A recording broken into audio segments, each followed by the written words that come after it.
Simula nang maulila ang dalagang si Sanya ay binuhay na niya ng mag-isa ang kanyang sarili sa pamamagitan ng pagbebenta ng sampagita at basahan. Sa kabila ng kahirapan sa buhay, hindi siya nawawala ng pag-asa na darating ang panahon na may malaking pagbabagong mangyayari sa buhay niya. Hanggang sa iniligtas niya ang mayamang si Don Lucio na naging daan upang maging kasambahay siya sa mansyon nito. Inakala ni Sanya na magiging maayos na ang buhay niya, ngunit tila naging impyerno ang kanyang araw-araw na buhay dahil sa mag-inang sina Fedra at Sofia. Kahit inaapi at pinapahirapan ay nanatili pa rin ang kababaan ng loob ni Sanya. Hanggang isang bagay ang natuklasan ni Sanya kina Fedra at Sofia. Isang bagay na maaaring maglagay sa buhay niya sa panganib. Magagawa bang piliin ni Sanya ang tama kahit alam niyang mapapahamak siya? O mas pipiliin niyang manahimik para sa pansarili niyang kaligtasan?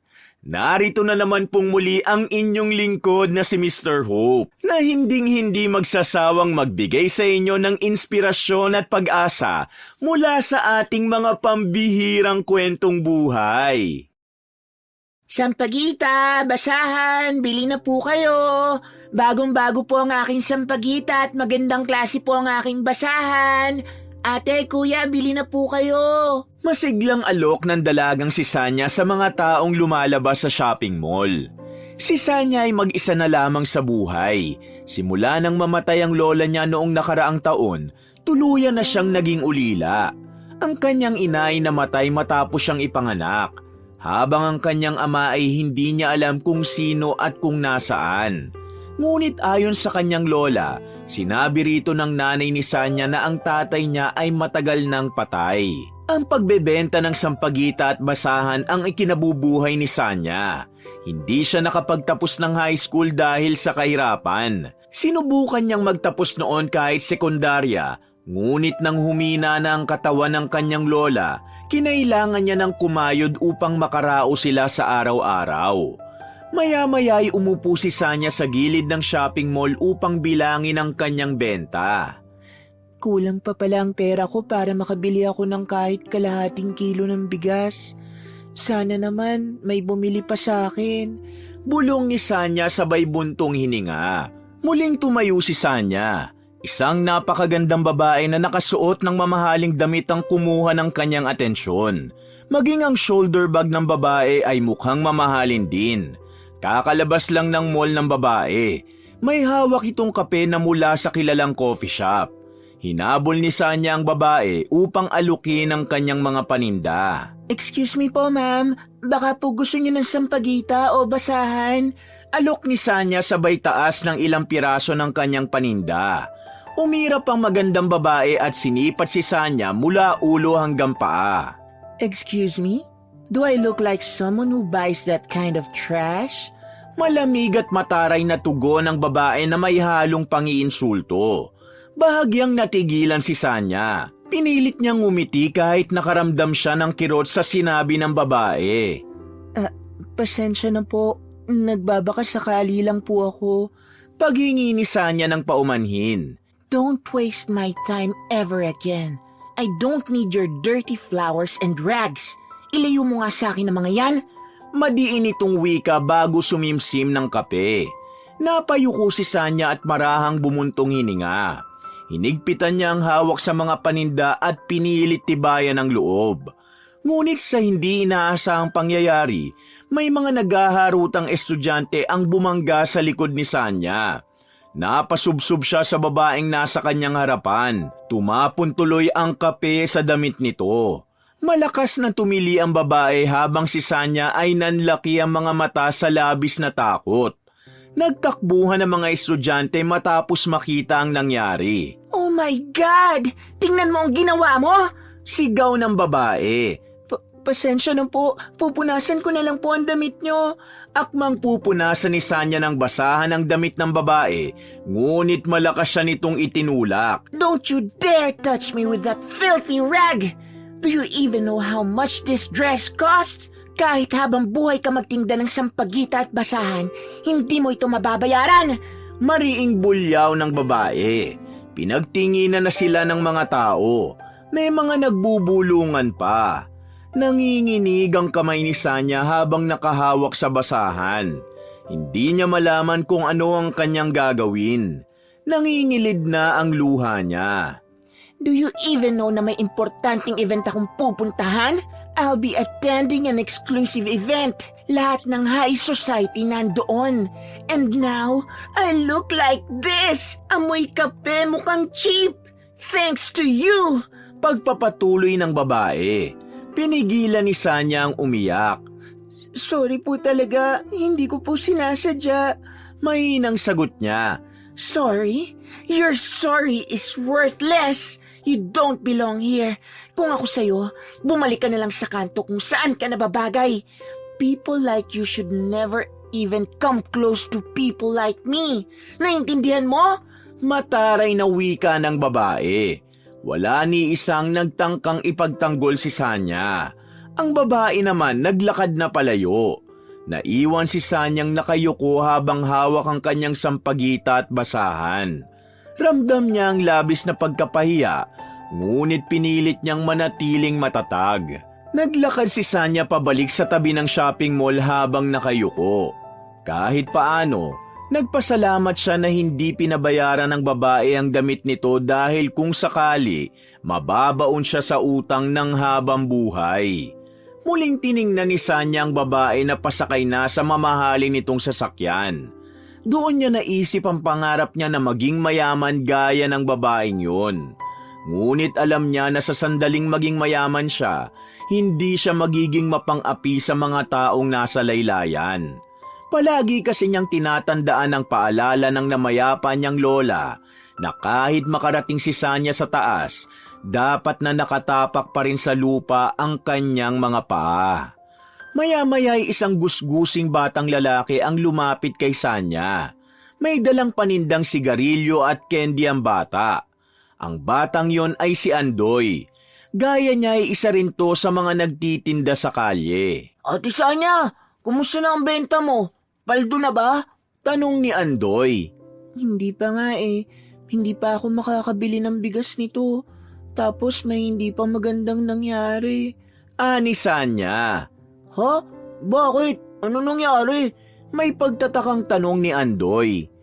Binangga kasi ako ng mga estudyante tapos napasubsob ako sa isang mayamang babae. Tumapon sa damit niya yung kape niya kaya nagalit siya sa akin. Tinarayan niya ako at pinahiya ng sobra. Tugon ni Sanya. Ba? Nasaan ang babaeng yun? Hindi ka niya dapat tinarayan, ate. Akong bahala. Tatapakan ko ang paa niya. Ani Andoy na para bang napakalaki nitong tao. Ang tapang mo naman. Hindi mo na kailangan gawin yan. Okay lang ako. Saka dapat lang yun sa akin kasi hindi ako nag-iingat. At saka sobrang mahal yata ng damit niya eh. Kaya ganun na naging reaksyon niya. Sambit ni Sanya. Ang dami talaga mayayaman na masasama ang ugali. Karamihan naman sa kanila sa masama galing ang pera. Galit na wika ni Andoy. Saan mo naman nalaman ang bagay na yan?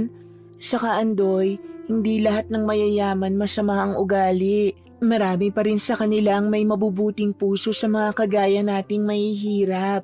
Nakangiting wika ni Sanya. Sana talaga maging mayaman ako, ate. Kapag naging mayaman ako, huwag kang mag-alala, ate Sanya. Kasi bibigyan kita ng malaking bahay at maraming kotse para hindi ka na magbebenta ng sampagita at basahan. Nangangarap na tura ni Andoy. Bahagyang natawa si Sanya. Ganyan nga, mangarap ka ng mataas, Andoy. Pero unahin mo muna ang pamilya mo kapag yumaman ka na. Saka dapat mag-aral ka ulit. Magtapos ka ng pag-aaral. Huwag ka nang tumulad sa akin na kahit high school hindi natapos. Tignan mo at nagtitinda lang ako ng sampagita at basahan ngayon. Payo ni Sanya kay Andoy. Parang imposible na yan sinasabi mo, ate. Wala namang balak ang tatay kong pag-aralin ako eh. Ang gusto niya, magtinda lang ako ng magtinda para may pambili siya ng alak niya. Himutok ni Andoy. Naaawang napatingin si Sanya kay Andoy at doon niya napansin ang mga pasa sa braso at binti ng bata. Sa itsura ng mga pasa nito ay mukhang bago pa mga yun. Hinawakan niya ang braso ni Andoy ngunit agad yung binawi ng bata. Alis na pala ako, ate. Kailangan ko nang magbenta. Pag-iwas ni Andoy.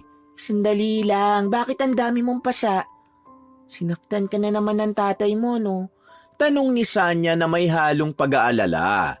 Hindi nakasagot si Andoy at napayuko ito. Sumagot ka, Andoy. Magsabi ka sa akin ng totoo. Mariing wika ni Sanya. Sino pa bang gagawa nito sa akin? Kundi si tatay lang. Mainit na naman kasi ang ulo niya. Kasi lasing siya kanina. Ako na naman ang napagbalingan niya ng galit niya. Mahinang tugon ni Andoy. Alam ni Sanya ang kwento ng buhay ng bata. Lasenggo ang tatay nito. Nagsimulang magpakalunod sa alak ang tatay ni Andoy mula nang iwanan nito ng asawa para sa ibang lalaki. Simula nun, madalas na nitong saktan si Andoy. Ilang bahay lang ang layo ng bahay ni Andoy sa bahay ni Sanya at minsan ay naririnig niya ang malakas na pag-iyak ng bata sa tuwing binubugbog ito ng tatay nito. May mga pagkakataon din na hindi yun natitiis ni Sanya kaya nakikialam siya.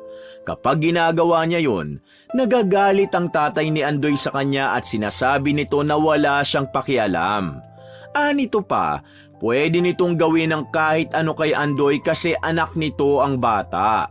Labis ang awang naramdaman ni Sanya kay Andoy ng sandaling yon. Mabait itong bata kaya hindi niya maunawaan kung bakit nagagawa pa rin itong sakta ng sariling ama. Andoy, hindi pwedeng palagi kanyang sinasaktan. Ang mabuti pa, humingi na tayo ng tulong sa barangay. Matutulungan kanila. Ilalagay kanila sa mas ligtas na lugar. Ani Sanya. Ayoko, ate. Ayokong iwan si tatay. Kahit sinasaktan niya ako, mahal na mahal ko pa rin siya. Sige na, ate, magtitinda na ako. Magkita na lang tayo mamaya. Biglang tumakbo si Andoy. Nang nakalayo na ito, ay huminto ito at nakangiting kumaway sa kanya. Napailing na lang si Sanya habang nakatanaw sa kaawa-awang bata. Kung may kakayahan lang sana siyang ampunin si Andoy, matagal niya na yung ginawa. Ngunit dahil hirap siyang buhayin ang sarili niya, wala siyang magawa kundi ang maawa na lang sa hindi magandang nangyayari sa bata. Matapos ang maghapong pagbebenta sa kalye, umuwi na si Sanya sa maliit na barong-barong kung saan siya nakatira. Sa awa ng Diyos, nakabili siya ng kalahating kilo ng bigas at isang lata ng sardinas mula sa kinita niya maghapon. Nang kumakain na siya ng hapunan, bigla siyang natigilan. Nalungkot siya nang maalala niya ang kanyang lola. Kahit 1 taon na mula nang ito ay pumanaw, hindi pa rin siya sanay na wala ito sa kanyang tabi. Ang lola niya ang inspirasyon niya kung bakit niya nais yumaman. Gusto niyang makaranas ito ng maginhawang buhay, subalit hindi na yun mangyayari dahil nauna na ito sa kabilang buhay. Huwag ka mag-alala, Lola. Kahit wala ka na, patuloy pa rin akong mangangarap. Tutuparin ko ang lahat ng pangarap nating dalawa. Ani Sanya sabay ngiti. Habang kumakain, biglang naalala ni Sanya yung babaeng nakaengkwentro niya sa labas ng shopping mall. Detalyadong bumalik sa isip niya ang mamahalin nitong damit at bag. Maging ang mga alahas nito ay alam niyang mamahalin din. Naisip ni Sanya na ganong buhay ang gusto niya, yung hindi na siya mamumroblema sa kakainin niya para sa isang araw, yung nakakapunta siya sa mga lugar na gusto niyang puntahan, at syempre, nais din niyang yumaman upang makatulong siya sa mahihirap at sa mga higit na nangangailangan. Subalit batid ni Sanya na malayo pa siya sa pangarap niyang yon dahil sa estado ng kanyang buhay. Alam niya na hindi siya yayaman sa pagbebenta lang ng sampagita at basahan. Ganun pa man, naniniwala siya na may magandang plano ang Diyos para sa kanya at ang kailangan niyang gawin ay ang matyagang maghintay. Kinabukasan, madaling araw pa lang ay gising na si Sanya. Bago siya mag-almusal ay abala na siya sa paggawa ng kwintas na sampagita. Matapos yun ay inayos niya na ang kanyang mga paninda para sa araw na yun. Para sa kanya ay normal na araw lang yun. Nang matapos siya sa mga gawain, saka lang siya nag-almusal. Kape lamang ang inalmusal niya at agad siyang umalis ng bahay para magbenta ng sampagita at basahan. Linggo ng araw na yon kaya masaya siya. Mabenta kasi ang sampagita kapag ganung araw lalo na kapag sa labas ng simbahan siya pumuesto. Pagdating ni Sanya sa simbahan, nagsimula na siyang ialok ang paninda sa mga tao. Labis ang saya niya nang wala pang kalahating oras. Naubos na ang paninda niyang sampagita at halos kalahati sa mga basahan niya ay nabenta na rin niya. Umalis si Sanya sa simbahan at nagpunta siya sa parking area ng shopping mall. Kapag naubos na ang kanyang sampagita, doon naman siya nagpupunta para mag-guide sa mga nagpapark ng mga sasakyan. Kapag sinuswerte, binibigyan siya ng may-ari ng sasakyan kahit barya. Para kay Sanya ay malaking bagay na mga baryang nakukuha niya dahil kapag naipon yon ay malaki na yon para sa kanya. Hindi nagtagal ay isang kotse ang nakita ni Sanya na paparating. Agad siyang lumapit doon dahil napansin niyang tila nahihirapan ang driver na makapag-park. Ginabayan niya ang may-ari ng kotse para makapag-park yon ng maayos. Habang umaatras ang kotse, sumenya si Sanya na huminto na ito ngunit tuloy-tuloy pa rin sa pag-atras ang kotse. Nanlaki ang mga mata ni Sanya nang nabangga siya ng likuran ng sasakyan. Natumba siya at naramdaman niya ang sakit sa kanyang puwetan. Bumaba ang driver ng kotse at hindi makapaniwala si Sanya nang malaman na yon ang babaeng natapunan ng kape nung isang araw. Naglakad ito palapit sa kanya at tinignan siya na para bang isa siyang basura. Nahihirapang tumayo si Sanya. Actually, bagay lang na nangyari sa iyan. Karma, remember that coffee you spilled on me yesterday? Ito ang ganti ko sa'yo. Dapat nga magpasalamat ka at buhay ka pa ngayon. Ani ng babae sabay tawa ng malakas. Hindi kumibo si Sanya. Nanatili siyang nakatingin sa babae at hindi siya makapaniwala na may taong gaya nito na kayang sadyang mambangga na para bang hindi nito iniisip na isang buhay ang maaring mawala. Oh, bakit ang tahimik mo dyan? Seriously, tingnan mo nga ang sarili mo. Pawis na pawis. Amoy araw at nakasuot ng damit na para bang hindi pa nalaban ng 1 linggo. Hindi ako makapaniwala na ginugusto mo pang mabuhay sa lagay mo na yan. Patuloy na pangiinsulto ng babae. Ma'am, sobra na po yata kayo. Humingi na ako ng sorry sa inyo kahapon. Tapos ngayon binanggaan niyo pa ako ng kotse niyo. Hindi po ba kayo natatakot na baka sa impyerno nang punta niyo niyan? Tugon ni Sanya. Impyerno? Hell doesn't exist. Remember this, girl. Don't ever cross my path again. Ayoko na makikita yung pagmumukha mo. Mataray na tura ng babae at saka yun naglakad palayo. Tumiimang bagang ni Sanya. Gusto niya nang sagutin ng pabalang ang babae, ngunit pinigilan niya ang kanyang sarili. Alam niya na wala siyang mapapala kung papatulan niya ang mga ganong klase ng tao. Isa pa, wala siyang laban dahil mayaman ito habang siya ay isang hamak na mahirap lamang. Paika-ika si Sanyang naglakad pa uwi sa kanilang bahay. Papunta siya sa tindahan para bumili ng dilata nang makasalubong niya si Andoy. Napakunot ang noo ng bata nang makita ang paraan ng paglalakad ni Sanya. Oh, ano nangyari sa'yo ate? Para kang alimango kung maglakad ah. Natatawang tanong ni Andoy. Talagang nagawa mo pa akong tawanan ha. Nabangga kasi ako ng kotse kanina. Binangga ako ng babaeng natapunan ng kape kahapon. Sagot ni Sanya. Ano? Nagkita na naman kayo ng bruwang yon? Bulalas ni Andoy. Sa kasamaang palad, oo. Kahit nga ako nagulat kasi nagkita ulit kami. Ang sabi niya, kaya niya ako binangga, ganti niya yun sa nangyari kahapon. Tura ni Sanya. Grabe naman siyang gumanti. Paano kung napatay ka niya? Mayayaman talaga oh. Pero, kumusta ka naman ate? Nag-aalalang wika ni Andoy. Okay lang ako. Mabuti at hindi malakas yung pagkakabangga sa akin. Medyo masakit lang ang balakang ko pero sigurado ako na bukas wala na to. Ani Sanya sabay ngiti. Oo nga pala, saan ka naman pupunta? Papadilim na, nasa labas ka pa. Dugtong ni Sanya. Maghanap ng pagkain. Inubusan kasi ako ni tatay ng pagkain eh. Gutom na nga ako eh. Tugon ni Andoy. Ganun ba? Huwag ka na maghanap ng pagkain sa kung saan-saan. At alam kong magkakalkal ka na naman ng basurahan sa labas ng restaurant. Sa bahay ka na kumain. Tamang-tama kasi bibili na ako ng ulam. Tura ni Sanya. Bumili si Sanya ng 1 kilo ng bigas at 1 lata ng corned beef. Nagdagdag na rin siya ng 1 piraso ng itlog. Kasama niyang nagtungo si Andoy sa bahay niya. Agad na nagluto si Sanya at hindi nagtagal, magkasalo na silang kumakain ni Andoy. May awang humaplos kay Sanya habang pinapanood niya ang mabilis na pagkain ng bata. Halatang gutom na gutom ito. Oh, dahan-dahan at wala kang kaagaw. Uminom ka rin ng tubig at baka mabulunan ka. Paalala ni Sanya.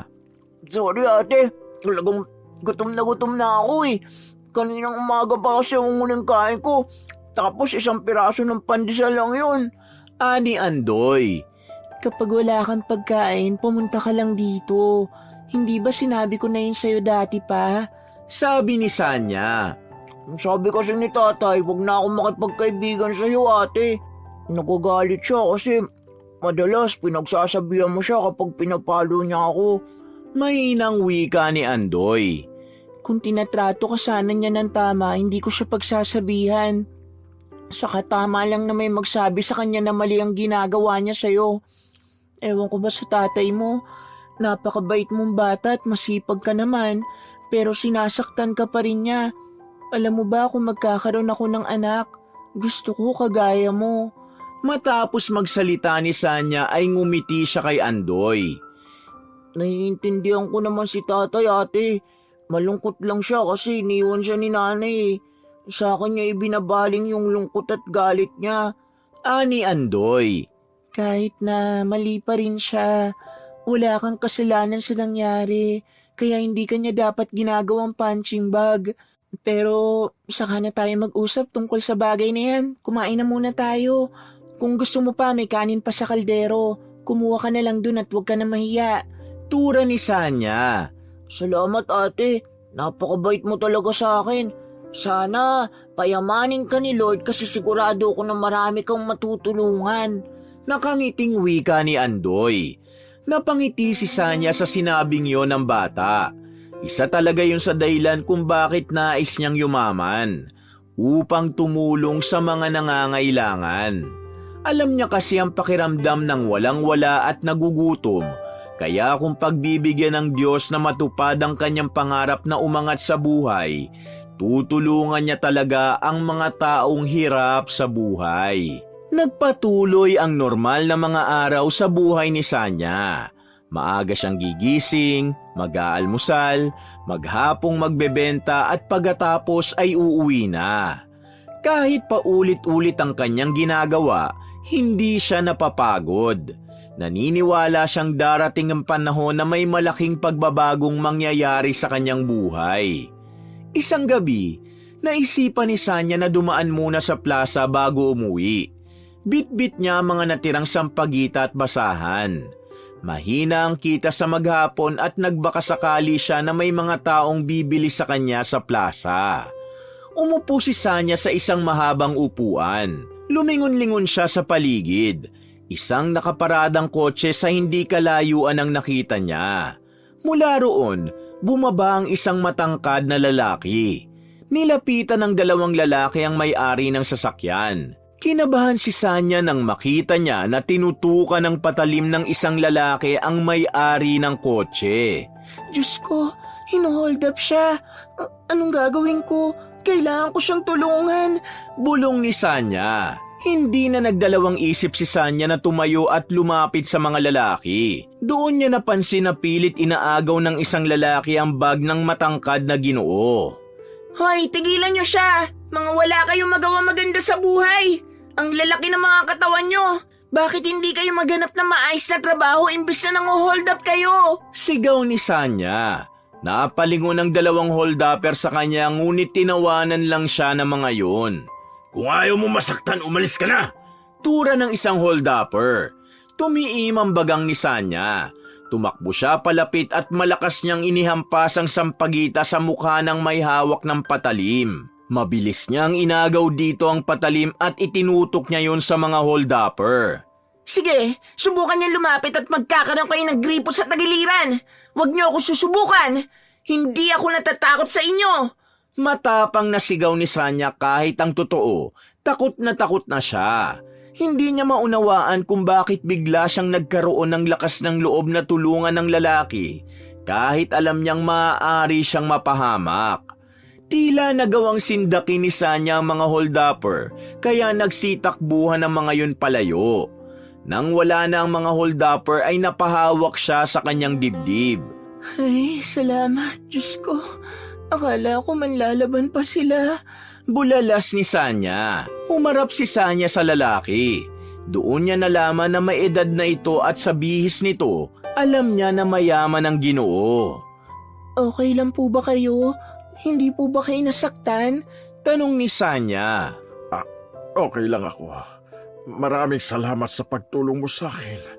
Mabuti na lang at hindi nila nakuha ang aking bag dahil naglalaman ito ng mahahalagang documents. Ikaw, Iha, ayos ka lang ba? Napakatapang mo naman para gawin yun. Sabi ng lalaki. Kahit nga po ako nagtataka kung paano ko yun nagawa. Siguro hindi ko po kayang walang gawin kapag nakita ko ng may nangangailangan ng tulong. Tugon ni Sanya. Hindi ko alam kung paano ko makakabawi sa ginawa mo. Kung hindi dahil sa'yo, baka wala na ako ngayon. Hindi lahat ay kaya ang ginawa mo. Puno ng pasasalamat na wika ng lalaki. Kinuha ng lalaki ang pitaka nito at kumuha ron ng lilibuhing pera. Inabot nito ang pera kay Sanya. O eto, hindi ko alam kung magkano ito. Pero tanggapin mo bilang pasalamat ko sa pagligtas mo sa akin. Ani ng lalaki. Nagulat si Sanya. Naku, wag na po. Hindi niyo po ako kailangan bigyan ng pera. Bukal po sa loob ko ang pagtulong sa inyo. Umiiling na tanggi ni Sanya. Sige na, tanggapin mo na ito. Hindi ako makakatulog kapag hindi mo ito tinanggap. Isang kabayanihan ang ginawa mo kaya dapat lang nabigyan kita ng reward. Pilit ng lalaki.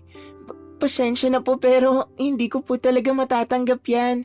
Sabi po sa akin ng lola ko na kung tutulong ako, tumulong ako nang hindi naghihintay ng kapalit. Okay na po ako na malaman na ayos kayo. Ipagdasal niyo na lang po ako. Sapat na po yun sa akin. Patuloy na tanggi ni Sanya. Napatitig kay Sanya ang lalaki at tila hindi ito makapaniwala. Sandali itong natahimik ngunit baka sa mga mata nito ang labis na paghanga. Maya-maya, ibinalik na ng lalaki ang pera sa wallet. Isang maliit na card ang hinugot nito roon. Talagang pinahahanga mo ko. Hindi ko akalain na may mga tao pa palang gaya mo. Pero heto, tanggapin mo. Inabot ng lalaki kay Sanya ang card. Nakakunot ang noo na tinanggap yun ni Sanya. Ano po ito, sir? May pagtatakang tanong niya. Calling card ko yan. Kung sakaling may kailangan ka na kahit ano ay huwag kang mahihiyang tumawag sa numerong yan. Ngumiti ang lalaki kay Sanya. Sige po, maraming salamat po. Ani Sanya sabay ganti ng ngiti. Ako ang dapat magpasalamat sa iyo. Pasensya ka na kung kailangan ko nang umalis, ha? Ang totoo ay magpapark lang sana ako rito para magtungo sa simbahan. Pero sa mismong simbahan na lang ako magpapark kasi delikado pala rito. Tura ng lalaki. Sige po, mag-iingat po kayo, sir. Sumaludo pa si Sanya sa lalaki. Nang makasakay na ang lalaki sa kotse, agad nito yung pinaandar. Tinignan ni Sanya ang calling card at doon niya nalaman na Lucio Vergara ang pangalan ng lalaki at presidente yon ng isang kumpanya. Sinundan niya ng tingin ang papalayong sasakyan. Hindi maintindihan ni Sanya ngunit kahit noon lamang niya nakita ang lalaki ay para bang matagal niya na itong kilala. Isang umaga, nalaman ni Sanya mula sa mga kapitbahay na may inilabas na abiso ang lokal na pamahalaan. Ipapademolish na ang buong lugar na tinitirhan nila dahil gagawing commercial complex ang lupa. Mabilis na kumalat ang balita at ramdam ni Sanya ang bigat ng takot at pangamba ng lahat. Wala silang kakayahan na lumaban, lalo na't wala silang ibang dokumento o karapatan sa lupa na kinatatayuan ng kanilang bahay. Hanggang sa dumating na ang araw ng demolisyon. Maingay ang mga truck at bulldozer nang dumating ang mga yun. Naroon din ang mga tauhan ng gobyerno at ilang pulis. Ang mga tao ay nagmadaling nagligpit ng kanilang gamit, subalit marami pa ring naiwan na hindi na naisalba. Halos mabuwal si Sanya sa bigat ng emosyon habang nakikita niya ang kanilang tahanan na ginigiba sa kanilang harapan. Walang nagawa ang mga residente kundi ang umiyak dahil sa isang iglap, nawalan sila ng bahay at tirahan. Nang dahil sa pangyayaring yon, napilitan si Sanya na manirahan sa lansangan. Kung minsan ay sa may plaza o sa labas ng simbahan siya natutulog. Nagpatuloy siya sa pagbebenta ng sampagita at basahan. Kahit paano ay pilit siyang nag-ipon upang makakuha siya ng murang paupahan. Maging si Andoy at ang tatay nito ay sa lansangan na rin naninirahan.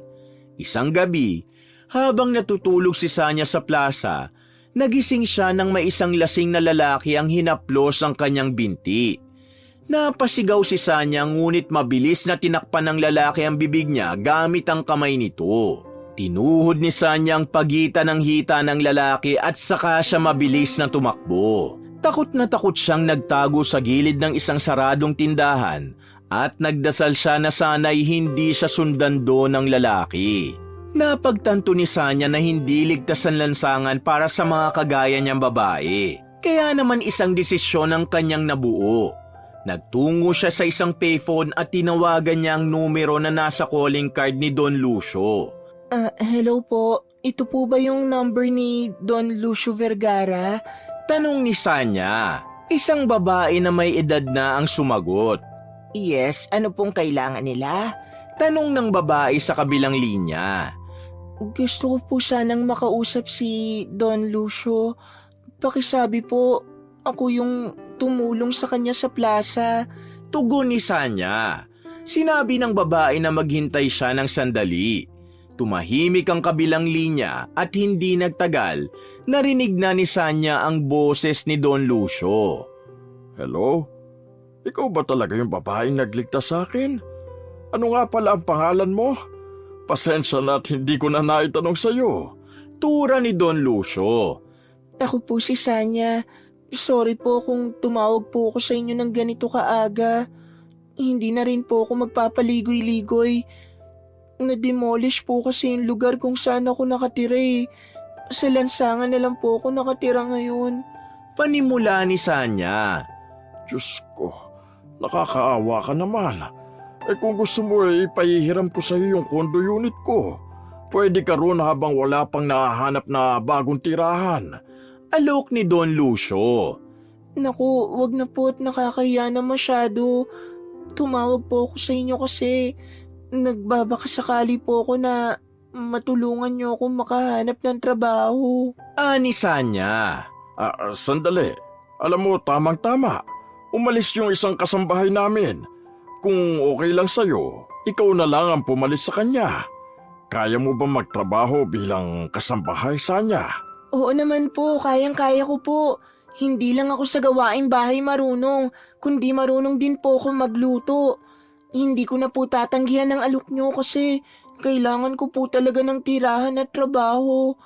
Pasensya na po kayo kung naabala ko kayo. Nahihiyang wika ni Sanya. Hindi mo kailangan humingi ng pasensya sa akin. Iniligtas mo ang buhay ko, Sanya. Malaki ang utang na loob ko sa iyo at kung mabibigyan ka ng trabaho at tirahan ng paraan para makabawi ako sa iyo, ay malugod ko itong gagawin. Nasaan ka nga pala? Sabihin mo na lang sa akin ang location mo at ipasusundo kita sa isa sa mga driver ko. Sabi ni Don Lucio. Luminga sa paligid si Sanya. Sinabi niya kay Don Lucio ang kanyang kinaroroonan. Muling nagpasalamat si Sanya sa mabait na lalaki at doon na natapos ang kanilang pag-uusap. Matyagang naghintay si Sanya sa susundo sa kanya. Makalipas ang halos 1 oras, isang puting kotse ang huminto sa kanyang harapan. Bumaba roon ang isang lalaking driver na nagpakilalang driver ni Don Lucio. Tinulungan siya ng driver na maisakay ang mga gamit niya saka siya naupo sa upuan sa harapan. Nang umandar na ito, hindi makapaniwala si Sanyang nasa loob siya ng isang mamahaling sasakyan.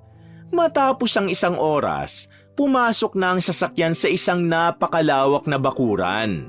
Pagbaba niya roon ay bumungad sa kanya ang malinis at maayos na hardin na puno ng iba't ibang uri ng halaman at bulaklak. May mahabang driveway na sementado at sa dulo ay nakatayo ang mansyon na kulay puti na may 2 palapag.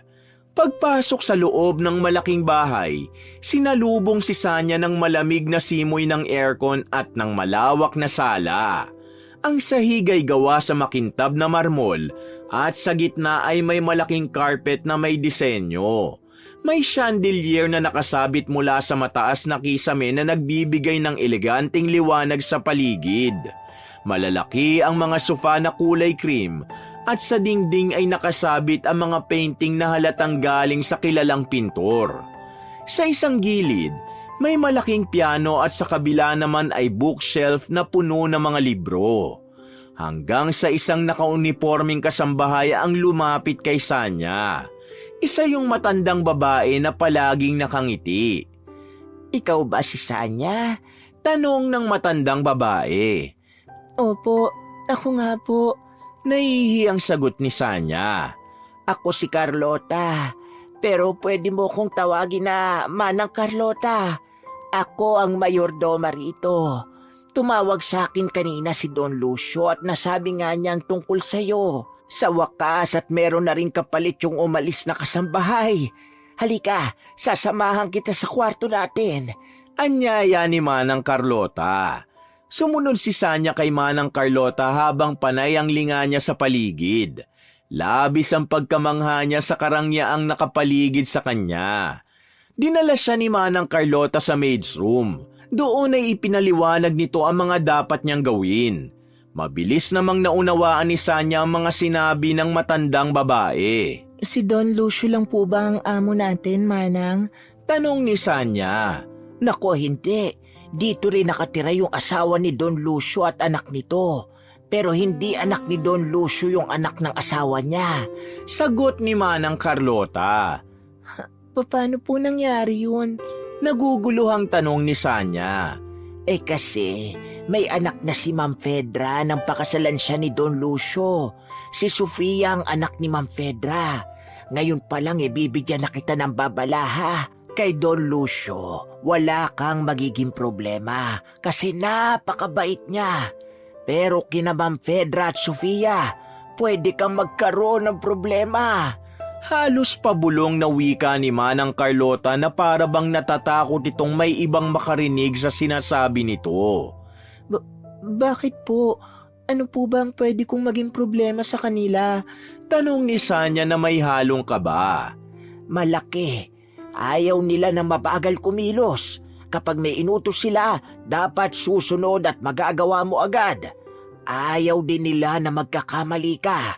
At higit sa lahat, ayaw ng mag-inang yun na sumasagot ka sa kanila. Sa bahay na ito, sila ang Diyos. Sa madaling salita, masasama ang ugali nilang mag-ina. Huwag ka nalang maingay na sinabi ko sa'yo ha. Nararamdaman ko kasing mabait ka kaya ayokong mapahamak ka. Saka alam mo ba na kaya umalis yung pinalitan mong kasambahay? Hindi na kinayang kamalditahan ang mag-inang yun. Lalo na si Sofia. Kung umasta parang anak talaga siya ni Don Lucio. Naku, pasensya ka na. Masyado na ako madaldal. Ang dami ko na agad nasabi. Baka naman natakot ka sa mga nalaman mo ha. Basta pagbutihin mo na lang ang trabaho mo at wala kang magiging problema. Mahabang wika ni Manang Carlota. Isang malalim na paghinga ang pinakawala ni Sanya. Kahit hindi pa niya nakakaharap sina Fedra at Sofia, natakot na agad siya sa dalawa. Base kasi sa mga sinabi ni Manang Carlota, hindi maganda ang trato ng mga yun sa mga kagaya niyang mahihirap. Ngunit alam niya na wala siyang magagawa kundi pakisamahan ng mga yun dahil wala na siyang ibang mapupuntahan kundi ang bahay ni Don Lucio. Pagsapit ng gabi, tumulong si Sanya sa pagluluto ng hapunan. Nakilala na rin niya ang iba pang kasambahay at lahat ay mabait sa kanya.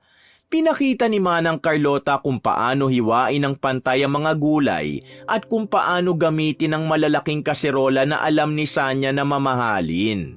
Sa pagtatapos ng pagluluto, naghain na sila sa mahabang mesa na nasa komedor. Habang abala sa ginagawa, hindi na iwasan ni Sanya ang mag-usisa. Manang, bakit po kanina ko pa hindi nakikita sina Ma'am Fedra at Ma'am Sofia? Pabulong na tanong ni Sanya. Wala sila rito. Nagbabakasyon sila sa Paris. Pero bukas ng umaga darating na sila. Kaya kailangan maaga tayong maglilinis ng bahay. Tugon ni Manang Carlota.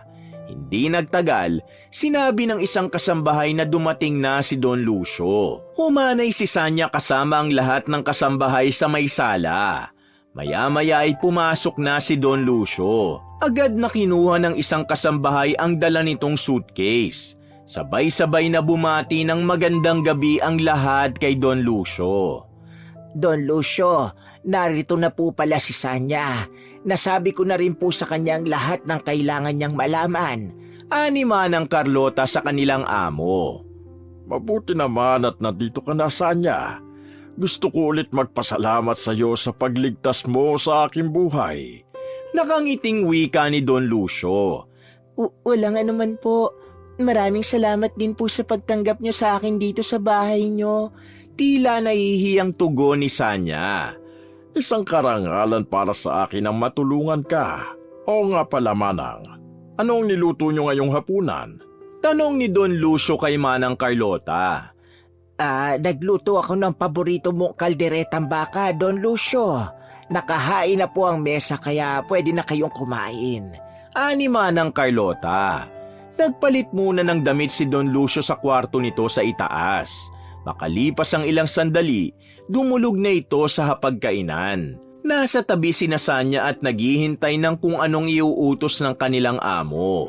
Isa-isa silang tinignan ni Don Lucio. Oh, anong ginagawa niyo riyan? Bakit kayo nakatayo? Kumuha na kayo ng plato at kubyertos.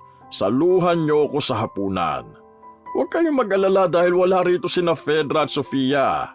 Hindi ba ang sabi ko, kapag wala sila rito ay pwede niyo kong saluhan sa pagkain? Mahinahong sabi ni Don Lucio. Hindi makapaniwala si Sanya sa sinabing yon ng kanilang amo. Ang buong akala niya, kapag mayaman ang isang tao ay hindi nito hinahayaang sumabay sa pagkain nito ang mga kasambahay.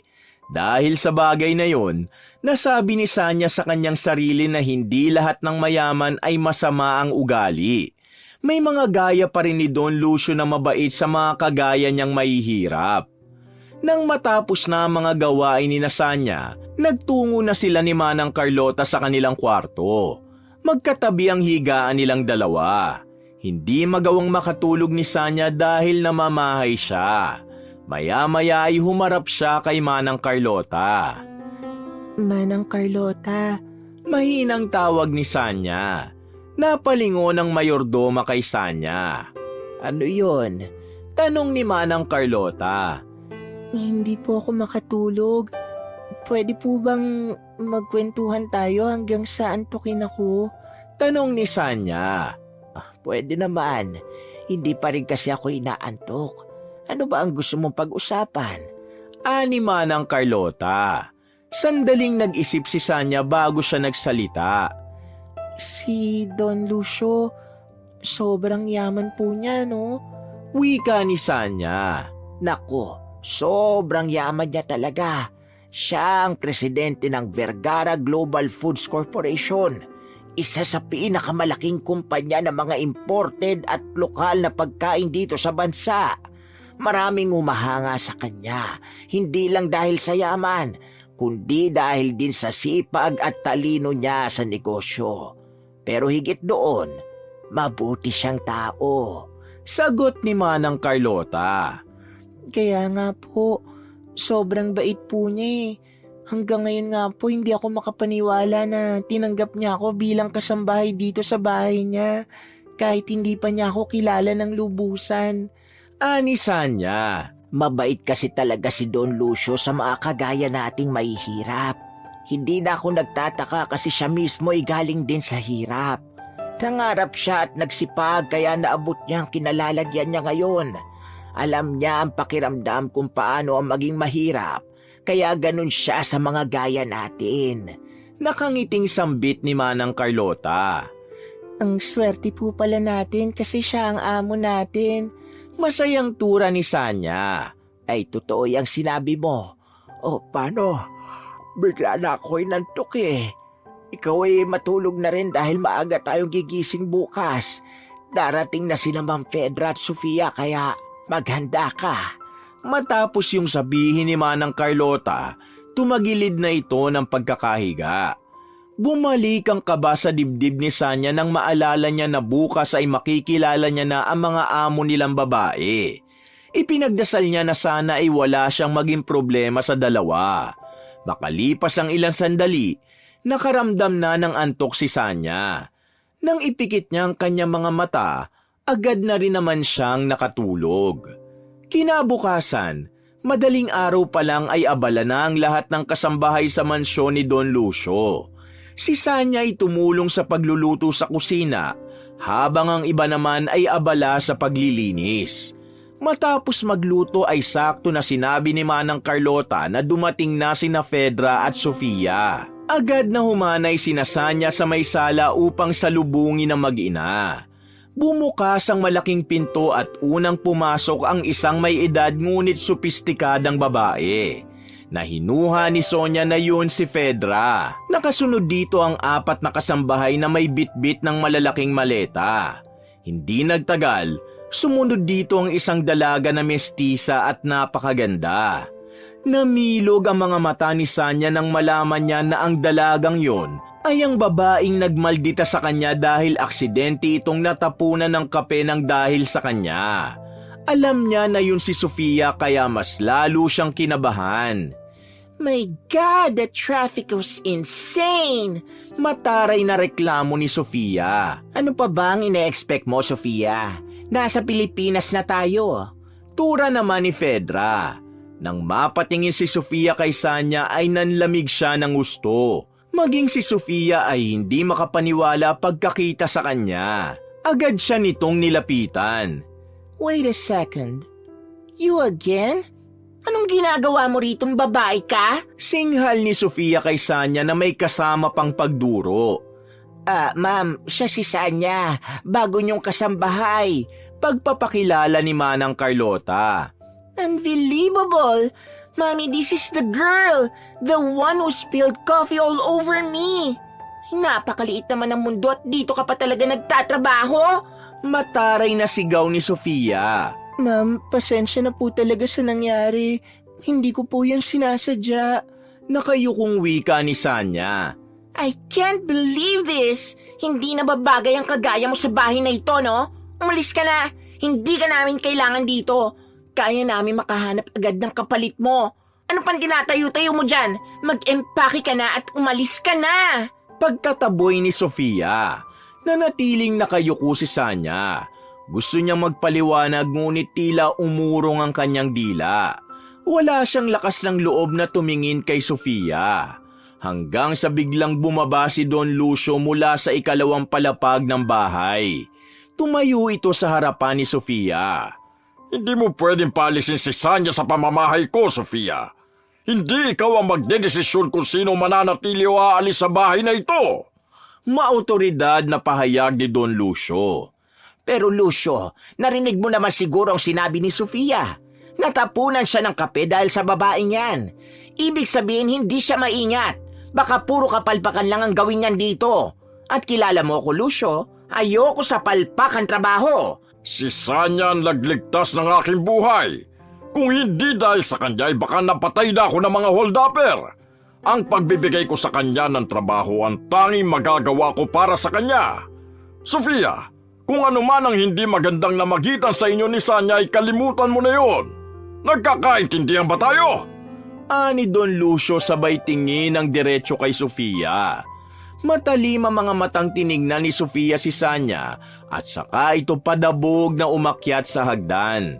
Agad naman itong sinundan ni Fedra. Matapos yun ay humarap si Don Lucio kay Sanya. Pasensya ka na. Hindi maganda ang inasal ng anak ko sa'yo. Wala kang kasalanan. Dapat ay tinrato ka niya ng may respeto. Ani Don Lucio. Naiintindihan ko po si Ma'am Sofia. Pero mas makakabuti po kung alis na lang ako rito. Hindi po maganda ang unang pagkakakilala namin ng anak nyo. Kaya baka magdala lang po ako ng gulo rito. Mahinang wika ni Sanya. Hindi ka alis, Sanya.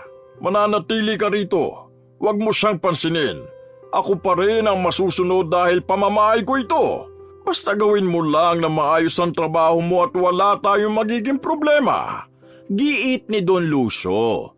Napayuko si Sanya dahil hindi niya alam kung paano sasagot. Ganun pa man, nagpasalamat siya dahil sa pagtatanggol sa kanya ni Don Lucio. Kahit papano'y nagkaroon pa rin siya ng lakas ng loob na manatili sa buhay na yon dahil dito. Simula nang dumating sa mansyon sina Sofia at Fedra, tila naging impyerno na ang buhay doon ni Sanya, lalo na kapag wala si Don Lucio. Sa umaga pa lang, pinapagawa na ni Fedra si Sanya ng gawaing hindi naman saklaw ng kanyang tungkulin. Gaya ng paulit-ulit na paglilinis ng parehong parte ng bahay o pagbubuhat ng mabibigat na gamit. Lagi siyang minamadali ng mag-ina at palaging pinapansin ang kahit maliit na pagkakamali niya. Kaya sa gabi, kapag oras na ng pahinga ay doon nararamdaman ni Sanya ang pananakit ng kanyang katawan.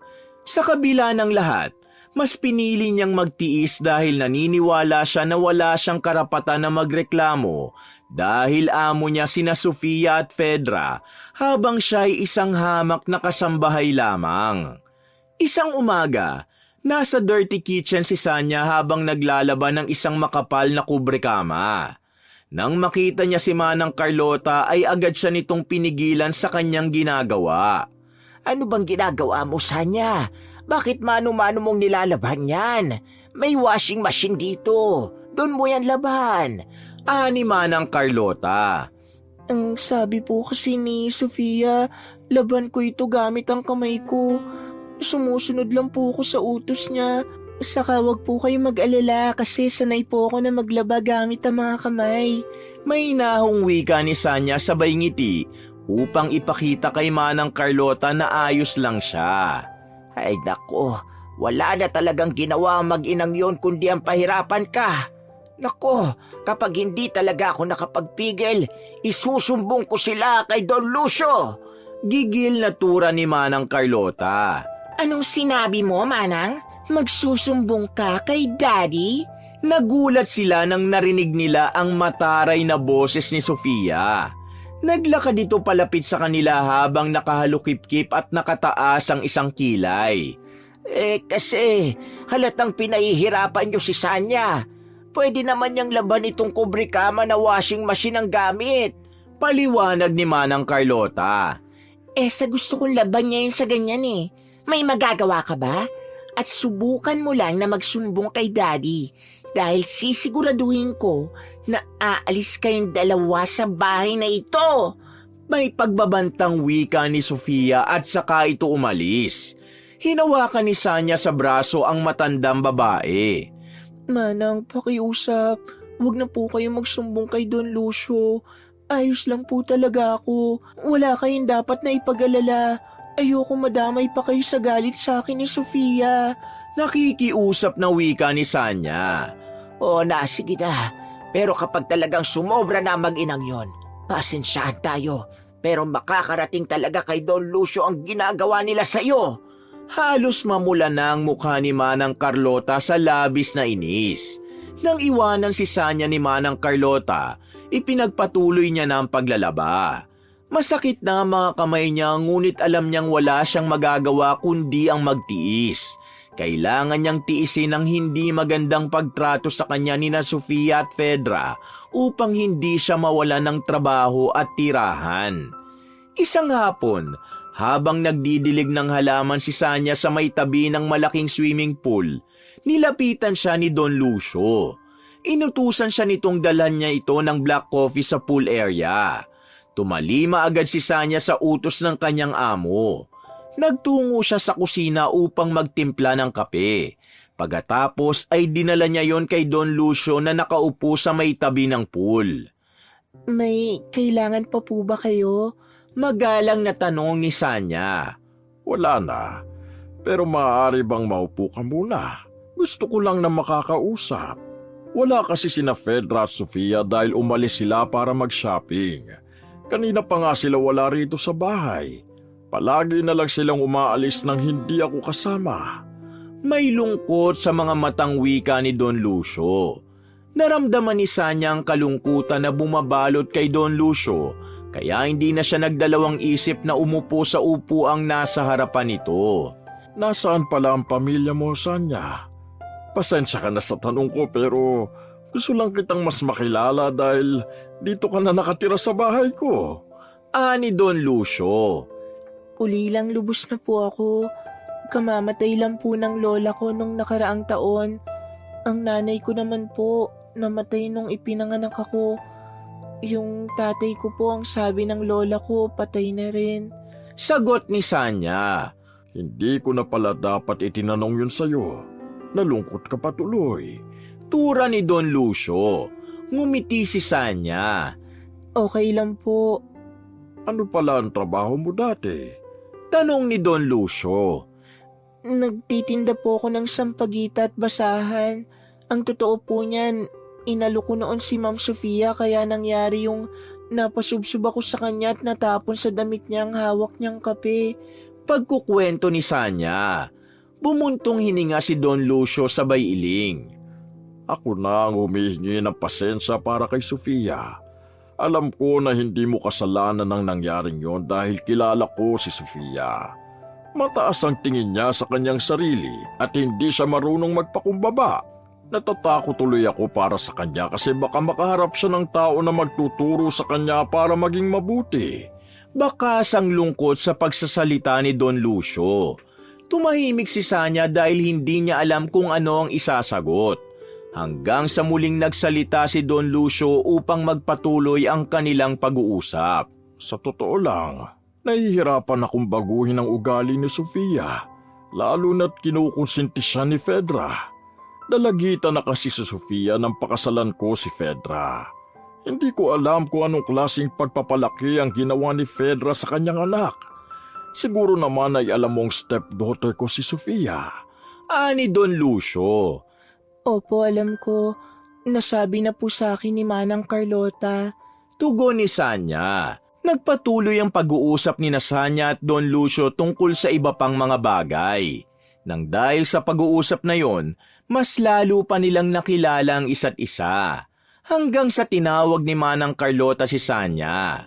Nagpaalam na ang dalaga kay Don Lucio upang lapitan si Manang Carlota. Nalaman ni Sanya na nakauwi na sina Fedra at Sofia mula sa pagsha-shopping at ayon kay Manang Carlota ay pinapatawag siya ni Fedra sa kwarto nito. Kinakabahan na nagtungo si Sanya sa silid ni Fedra. Nang kumatok siya ron, narinig niya ang boses ni Fedra at anito ay pumasok na siya. Pumasok si Sanya sa silid at naabutan niya si Fedra na umiinom ng wine. Napakaraming mga malalaking paper bags ang nasa sahig. Pinatawag niyo raw po ako, sabi ni Manang Carlota. Magalang na wika ni Sanya. Lumapit si Fedra kay Sanya at matiim siya nitong tiningnan. Nakita ko kayo ni Lucio na magkausap sa pool area. Anong pinag-uusapan niyo? Malamig nitong tanong. Kung ano-ano lang po, ma'am. May mga tinanong lang po si Don Lucio tungkol sa akin. Matapat na sagot ni Sanya. Siguraduhin mo lang na nagsasabi ka ng totoo, Sanya. Ani Fedra. Ano pong ibig niyong sabihin? Tanong ni Sanya. Pwede ba? Huwag ka nang magpaka-inosente. Hilatsa pa lang ng pagmumukha mo, alam ko na ang binabalak mo. Marami ng babae ang sinubukang agawin sa akin si Lucio, pero lahat sila ay hindi nagtagumpay. Kaya wag mo na subukan sa niya. Hindi mo alam kung ano ang kaya kong gawin, kaya habang maaga pa lang binabalaan na kita. Layuan mo ang asawa ko at isang tabi mo yang kalandian mo. Mataray na singhal ni Fedra. Iniisip niyo po bang nilalandi ko si Don Lucio? Naguguluhan na tanong ni Sanya. Ano pa nga ba? Akala mo ba'y hindi ko alam ang ginagawa mo? Nagbabait-baitan ka, tuhulihin mo ang loob ng asawa ko. Ikaw ang klase ng babae na papatol sa mas matanda sa kanya para sa pera. Gold digger? Sabi ni Fedra na para bang sigurado ito sa mga lumalabas sa bibig nito. Nababahalang umiling si Sanya. Ma'am, hindi po. Wala po akong balak na agawin sa inyo si Don Lucio. Hindi po ako ganyang klase ng babae gaya ng iniisip nyo. Pinalaki po ako na maayos ng lola ko. Pagtatanggol ni Sanya sa kanyang sarili. Kahit anong sabihin mo, hindi ako maniniwala sa'yo. Kaya kung gusto mo magtagal sa trabaho mo rito, umayos ka. Tandaan mo, matalas ang mata at pakiramdam ko. Isang pagkakamali mo lang, kayang-kaya kitang patalsikin sa bahay na ito. May pagbabantang sambit ni Fedra at saka nito pinalabas si Sanya sa kwartong yun. Bakas ang takot sa mukha ni Sanya nang lumabas siya sa kwarto ni Fedra. Nakatulala siyang bumaba at nagtungo sa kusina kung saan naabutan niya si Manang Carlotang abala sa paghahanda ng lulutuin ito para sa hapunan. Napaupo si Sanya habang tila wala pa rin sa sarili. Hindi niya maunawaan kung bakit nag-iisip si Fedra na aagawin niya rito si Don Lucio.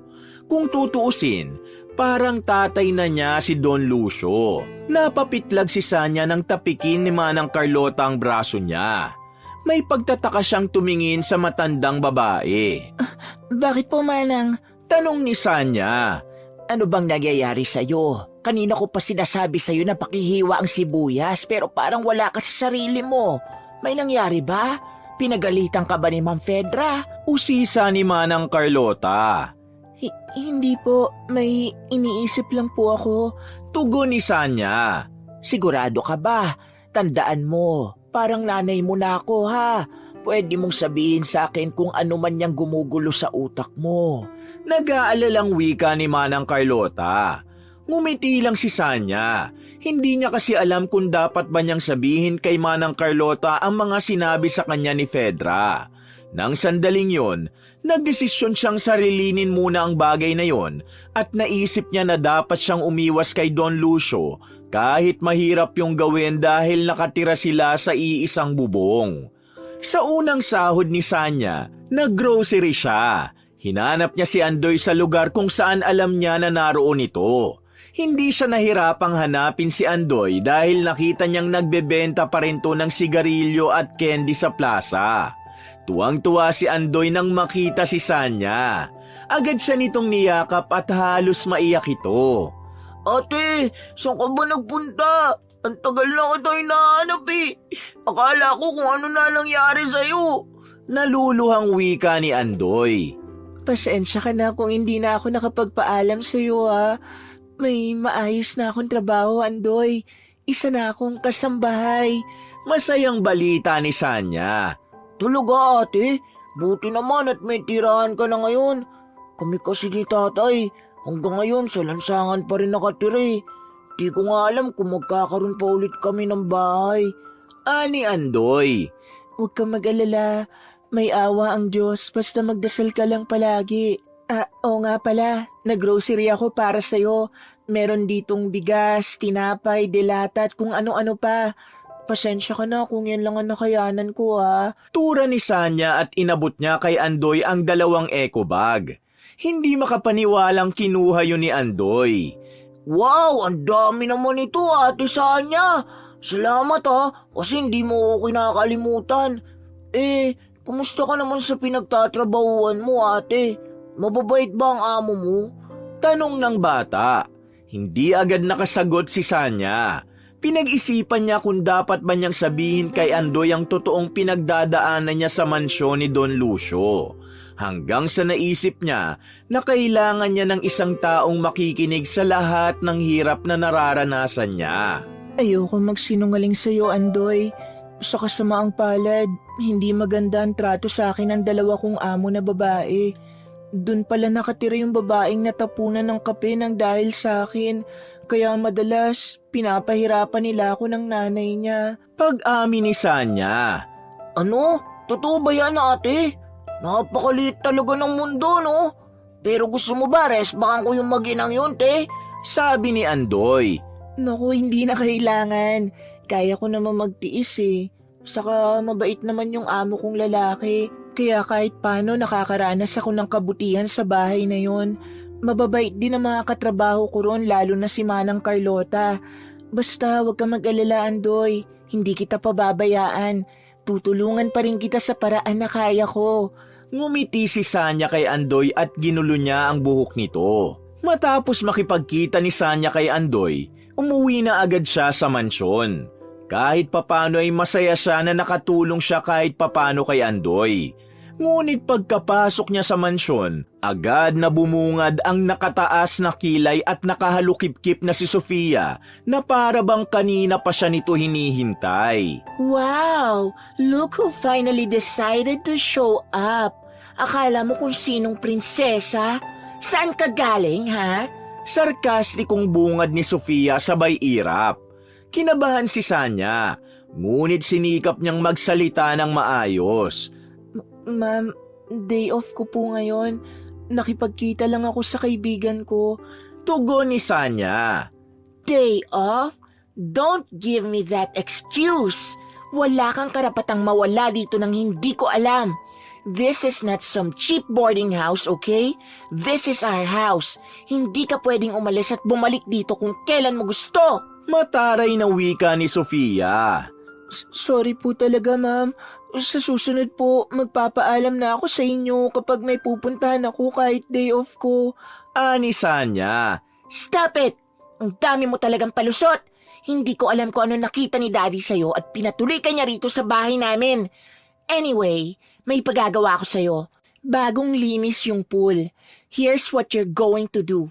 Punuin mo ng tubig ang swimming pool. Gusto ko mamayang hapon puno na yon dahil feel kong mag-swimming later.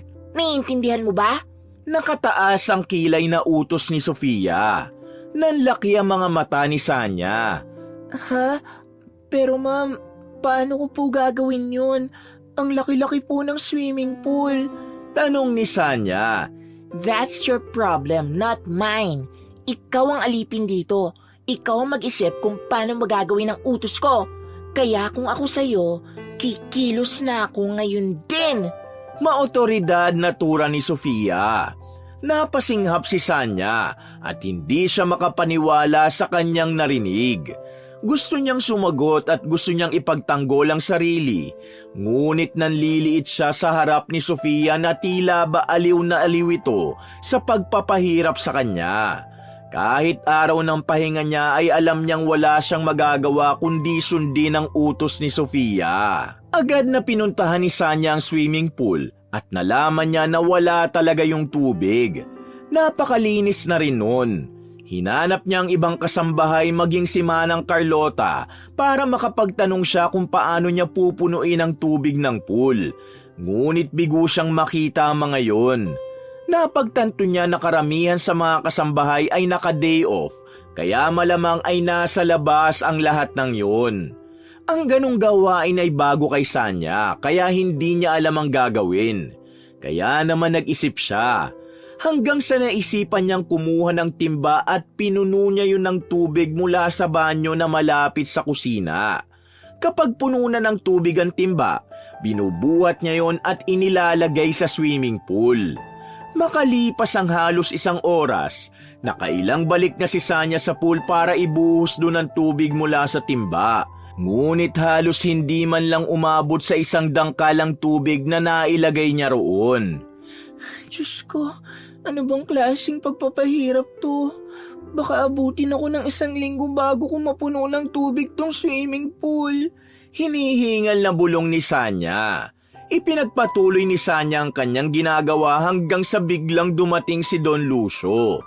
Bumakas ang pagtataka sa mukha ng mayamang lalaki nang makita ang ginagawa ni Sanya. Kaya naman agad itong lumapit sa kanya. Sanya, anong ginagawa mo? Puno ng pagtatakang tanong ni Don Lucio. Pinupuno ko po ng tubig ang pool. Inutusan po ako ni Ma'am Sofia kasi magsuswimming po siya mamayang hapon. Nakangiting sagot ni Sanya. Pero hindi mo trabaho yan Isa pa, hindi ganyan ang pagpupuno ng tubig dyan sa pool. Meron tayong water pump at hindi mo na kailangan mag-igib ng tubig. Mahihirapan ka lang sa ginagawa mo. Ani Don Lucio. Sorry po, hindi ko po kasi alam kung paano ko pupunuin ng tubig ang pool. Nagtanong po ako kay Ma'am Sofia kung paano pero sabi niya ako na daw po ang mag-isip ng paraan. Napayuko si Sanya sa labis na pagkapahiya. Pakiramdam niya, iniisip ni Don Lucio na hindi siya nag-iisip para gawin ang bagay na yon. Napabuntong hininga si Don Lucio habang naawang tiningnan si Sanya. Tagaktak ang pawis nito at halos habol-habol ang paghinga dahil sa labis na pagod. Sigurado ako na sinadya ni Sofia na huwag sabihin sa iyo ang tamang paraan ng pagpupuno ng tubig sa pool. Hindi pa rin pala siya humihinto sa pagpapahirap sa iyo. Sandali lang at tatawagin ko siya. Napapailing natura ni Don Lucio. Don Lucio, wag na po. Ayos lang po ako. Ang totoo niyan, pabor pa nga po ito sa akin kasi kahit papano nakapag-exercise ako. Ani Sanya. Kinabahan siya sapagkat baka isipin ni Sofia ang nagsumbong siya kay Don Lucio. Hindi. Kailangan mapagsabihan ni Sofia. Dito ka lang, Sanya. Huwag kang aalis. Madiing wika ni Don Lucio. Inilabas ni Don Lucio ang cellphone nito. Gamit yun, tinawagan nito si Sofia at sinabi nitong magtungo ito sa may pool area. Mas lalong kinabahan si Sanya. Alam niya na mas lalo lamang magagalit si Sofia sa kanya. Hindi nagtagal, dumating na si Sofia. Daddy, nandito na po pala kayo. Akala ko mamayang gabi pa ang uwi niyo from work. Nakangiting hinalikan ni Sofia ang pisngi ni Don Lucio. Sofia, totoo bang ikaw ang nagutos kay Sanya na punuin ng tubig ang pool? Alam mo bang hindi na yun sakop ng trabaho niya sa bahay na ito? Seryosong tanong ni Don Lucio. Ako nga, kasi naman halos lahat ng maid naka-day off. Siyang nakita ko kaya siyang inutusan ko. Dad, don't tell me na aawa ka kay Sanya. Huh? OMG! Huwag mong sabihin nag-iigib ka ng tubig from that timba para punuin ng tubig itong pool, Sanya. Seriously? Sino ba namang matinong tao mag-iisip ng ganyan? Nakakaloka! Tumawa pa ng sarkastiko si Sofia at tumingin kay Sanya ng may pangiinsulto. Sofia, walang nakakatawa sa pangyayaring ito. Hindi ba't ikaw ang nagutos sa kanya nito? At hindi mo man lang sinabi kung paano ang tamang paraan ng pagpupuno ng tubig sa pool? Sigaw ni Don Lucio na ikinagulat ni Sofia. Well, common sense naman yon, Dad, di ba? Kung marunong siyang mag-isip, dapat alam niya na agad. Why do I have to explain everything? She's not a baby. Maarting pinaikot ni Sofia ang mga mata nito. Hindi siya may pagkukulang dito, kundi ikaw, Sofia.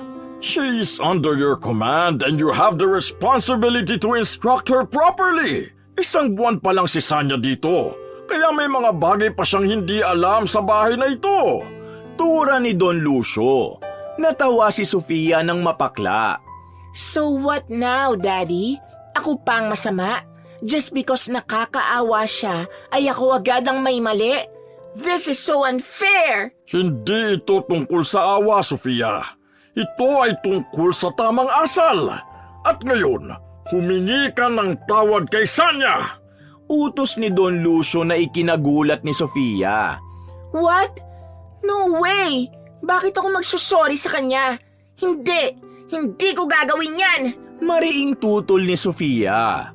Humingi ka ng tawad ngayon na. Puno ng otoridad na wika ni Don Lucio habang diretso itong nakatingin kay Sofia. Naramdaman ni Sanya ang panginginig ng kanyang mga tuhod. Hindi siya makapaniwala na mismo si Don Lucio ang magtatanggol sa kanya mula kay Sofia. Ngunit kita rin niya kung paanong nagmamatigas ang dalaga. I said no! Hindi ako magsusorry sa taong hindi marunong mag-isip. Mataray na sagot ni Sofia. Kung hindi ka hihingi ng tawad kay Sanya, ipapakat ko ang lahat ng credit card na meron ka ngayon. Huwag mo kong sinusubukan. Mariing banta ni Don Lucio. Biglang nanahimik si Sofia at kita sa mukha nito ang kaba kahit pilit nitong pinapakita ang tapang nito. Napatingin ito kay Sanya ng may galit saka mariing umisi. Fine. I'm sorry. Napipilitang wika ni Sofia. Walang sinseridad ang paghingi nito ng tawad at halatang labag yun sa kalooban nito. Bago pa man makapagsalita si Don Lucio, bigla na lang naglakad si Sofia palayo. Hindi makatingin ng diretso si Sanya kay Don Lucio. Nahihiya siya at naguguluhan sa lahat ng nangyari. Sanya, huwag mong isipin na may kasalanan ka sa ginawa ko kay Sofia. Dapat lang yun sa kanya para matuto siyang maging mapagkumbaba. Mahinang wika ni Don Lucio. Tumingin si Sanya kay Don Lucio. Pero, Don Lucio, baka lalo lang pong magalit si Ma'am Sofia sa akin. Nababahala niyang wika. Matagal ko nang alam na malaki ang problema sa ugali ni Sofia. Lumaki siya na lahat ng gusto niya ay sinusunod at lahat ay binibigay sa kanya. Hindi siya sanay na may humahad lang sa kagustuhan niya. Pero tandaan mo ito, Sanya. Hindi ko pinapayagan ng kahit na anong uri ng pang-aabuso sa aking bahay. Kahit mula pa yun sa anak ng aking asawa. Ngunit mag-iingat ka rin lalo na kapag wala ako. Kilala ko si Sofia. Kapag napahiya siya ay lalo siyang nagiging mapanganib. Kung may gagawin siyang hindi maganda sa'yo, sabihin mo yun agad sa akin. Huwag kang matatakot, ha? Ako ang bahala sa kanya. Ani Don Lucio at tinapik nito ang balikat ni Sanya. Tumango si Sanya bagamat may kaba pa rin sa kanyang dibdib. Ganun pa man, masaya siya dahil muling pinatunayan ni Don Lucio kung gaano kabuti ang puso nito. Hanggang sa mga sandaling yon, hindi pa rin makapaniwala si Sanya na ipinagtanggol siya nito mula kay Sofia. Kinagabihan, tahimik na nakahiga si Sanya sa maliit na kama sa maid's room habang pilit pinapakalma ang kanyang sarili matapos ang nangyari sa pool. Halos nakapikit na siya nang biglang bumukas ng malakas ang pinto at sabay na pumasok ang mag-inang sina Fedra at Sofia. Akala mo ay mababangis na tigre ang dalawa na sumugod kay Sanya. Maging si Manang Carlota ay nagulat sa pagdating ng dalawa. There you are. Wala si Daddy tonight kaya makakaganti na ako sa ginawa mo sa akin kanina. Galit na sigaw ni Sofia. Biglang hinablot ni Sofia ang buhok ni Sanya. Hinila siya nito at nahulog siya sa kama. Hindi pa ito nakontento at pinagsisipa pa siya nito sa iba't ibang parte ng kanyang katawan. Dahil sa'yo, napahiya ako kanina sa harap ni Daddy. Kulang na lang ay magbuga ng apoy si Sofia sa sobrang galit nito. That's enough, Sofia. Baka mapatay mo na ang hampas lupang yan. Awat ni Fedra kay Sofia. Huminto naman si Sofia sa pananakit kay Sanya. Ma'am, wala po akong kasalanan. Mahinang sagot ni Sanya habang umiiyak. Talagang sumasagot ka pa, ha? Sigaw ni Sofia at akmang sasabunutang muli si Sanya. Ngunit mabilis na niyakap ni Manang Carlota si Sanya upang protektahan siya. Tama na! Huwag niyo nasaktan si Sanya! Sumusobra na kayo! Mariing wika ni Manang Carlota. Carlota, huwag ka makikialam kung ayaw mong ikaw ang isunod namin. Hindi porket matagal ka na rito, hindi kita kayang palayasin. Nanlilisik ang mga matang sigaw ni Fedra. Natigilan si Manang Carlota. Ramdam ni Sanya na nais siya nitong ipagtanggol, ngunit alam niyang takot din ito kina Fedra at Sofia. Muling nilapitan ni Sofia si Sanya at pinisil nito ang baba niya. Itinapat nito ang mukha nito sa mukha niya. Makinig ka, Sanya. Dito sa bahay na to, isa ka lang basura. At hindi mo kailanman makukuha ang respeto ko. At sa susunod na ipahiya mo ulit ako kay Daddy, hindi lang yan ang mangyayari sa iyo. Pagkasabi nito nun, marahas nitong binitiwan ang mukha ni Sanya. Let's go, Sofia. Siguro naman ay natutunan na ng babaeng yan ang dapat niyang matutunan. Ani Fedra. Matapos yun, lumabas na ang mag-ina sa maid's room. Tuluyan ang napahagulgol ng iyak si Sanya dahil sa labis na awa sa kanyang sarili. Nanginginig ang buong katawan niya dahil sa labis na takot. Agad naman siyang niyakap ni Manang Carlota. Shh! Tahan na, Sanya. Huwag mong hayaan na sirain ka ng mga salita nila. Alam kong mahirap pero hindi ka dapat sumuko. May mabuting puso ka at yan ang hindi nila kayang makuha sa iyo. Malumanay na alo ni Manang Carlota. Pinahid ni Sanya ang luha sa kanyang pisngi, subalit tuloy-tuloy pa rin ang pagpatak ng mga yon. Manang, hanggang kailan ko po ba kakayanin to? Pakiramdam ko po wala akong halaga. Sobrang nakakapangliit po ang mga sinasabi nila sa akin. Iyak ni Sanya. Huwag mong isipin yan. Hindi totoo ang mga sinabi nila sa'yo. May halaga ka. Maniwala ka dahil darating ang araw na makikita nila kung sino ka talaga. Kaya tibayan mo lang ang loob mo. Nandito ko para sa'yo. Hindi kita iiwan. Magkakampi tayong dalawa. Tinulungan na rin siya ni Manang Carlota sa pagpuna sa kanyang luha. Salamat po, Manang.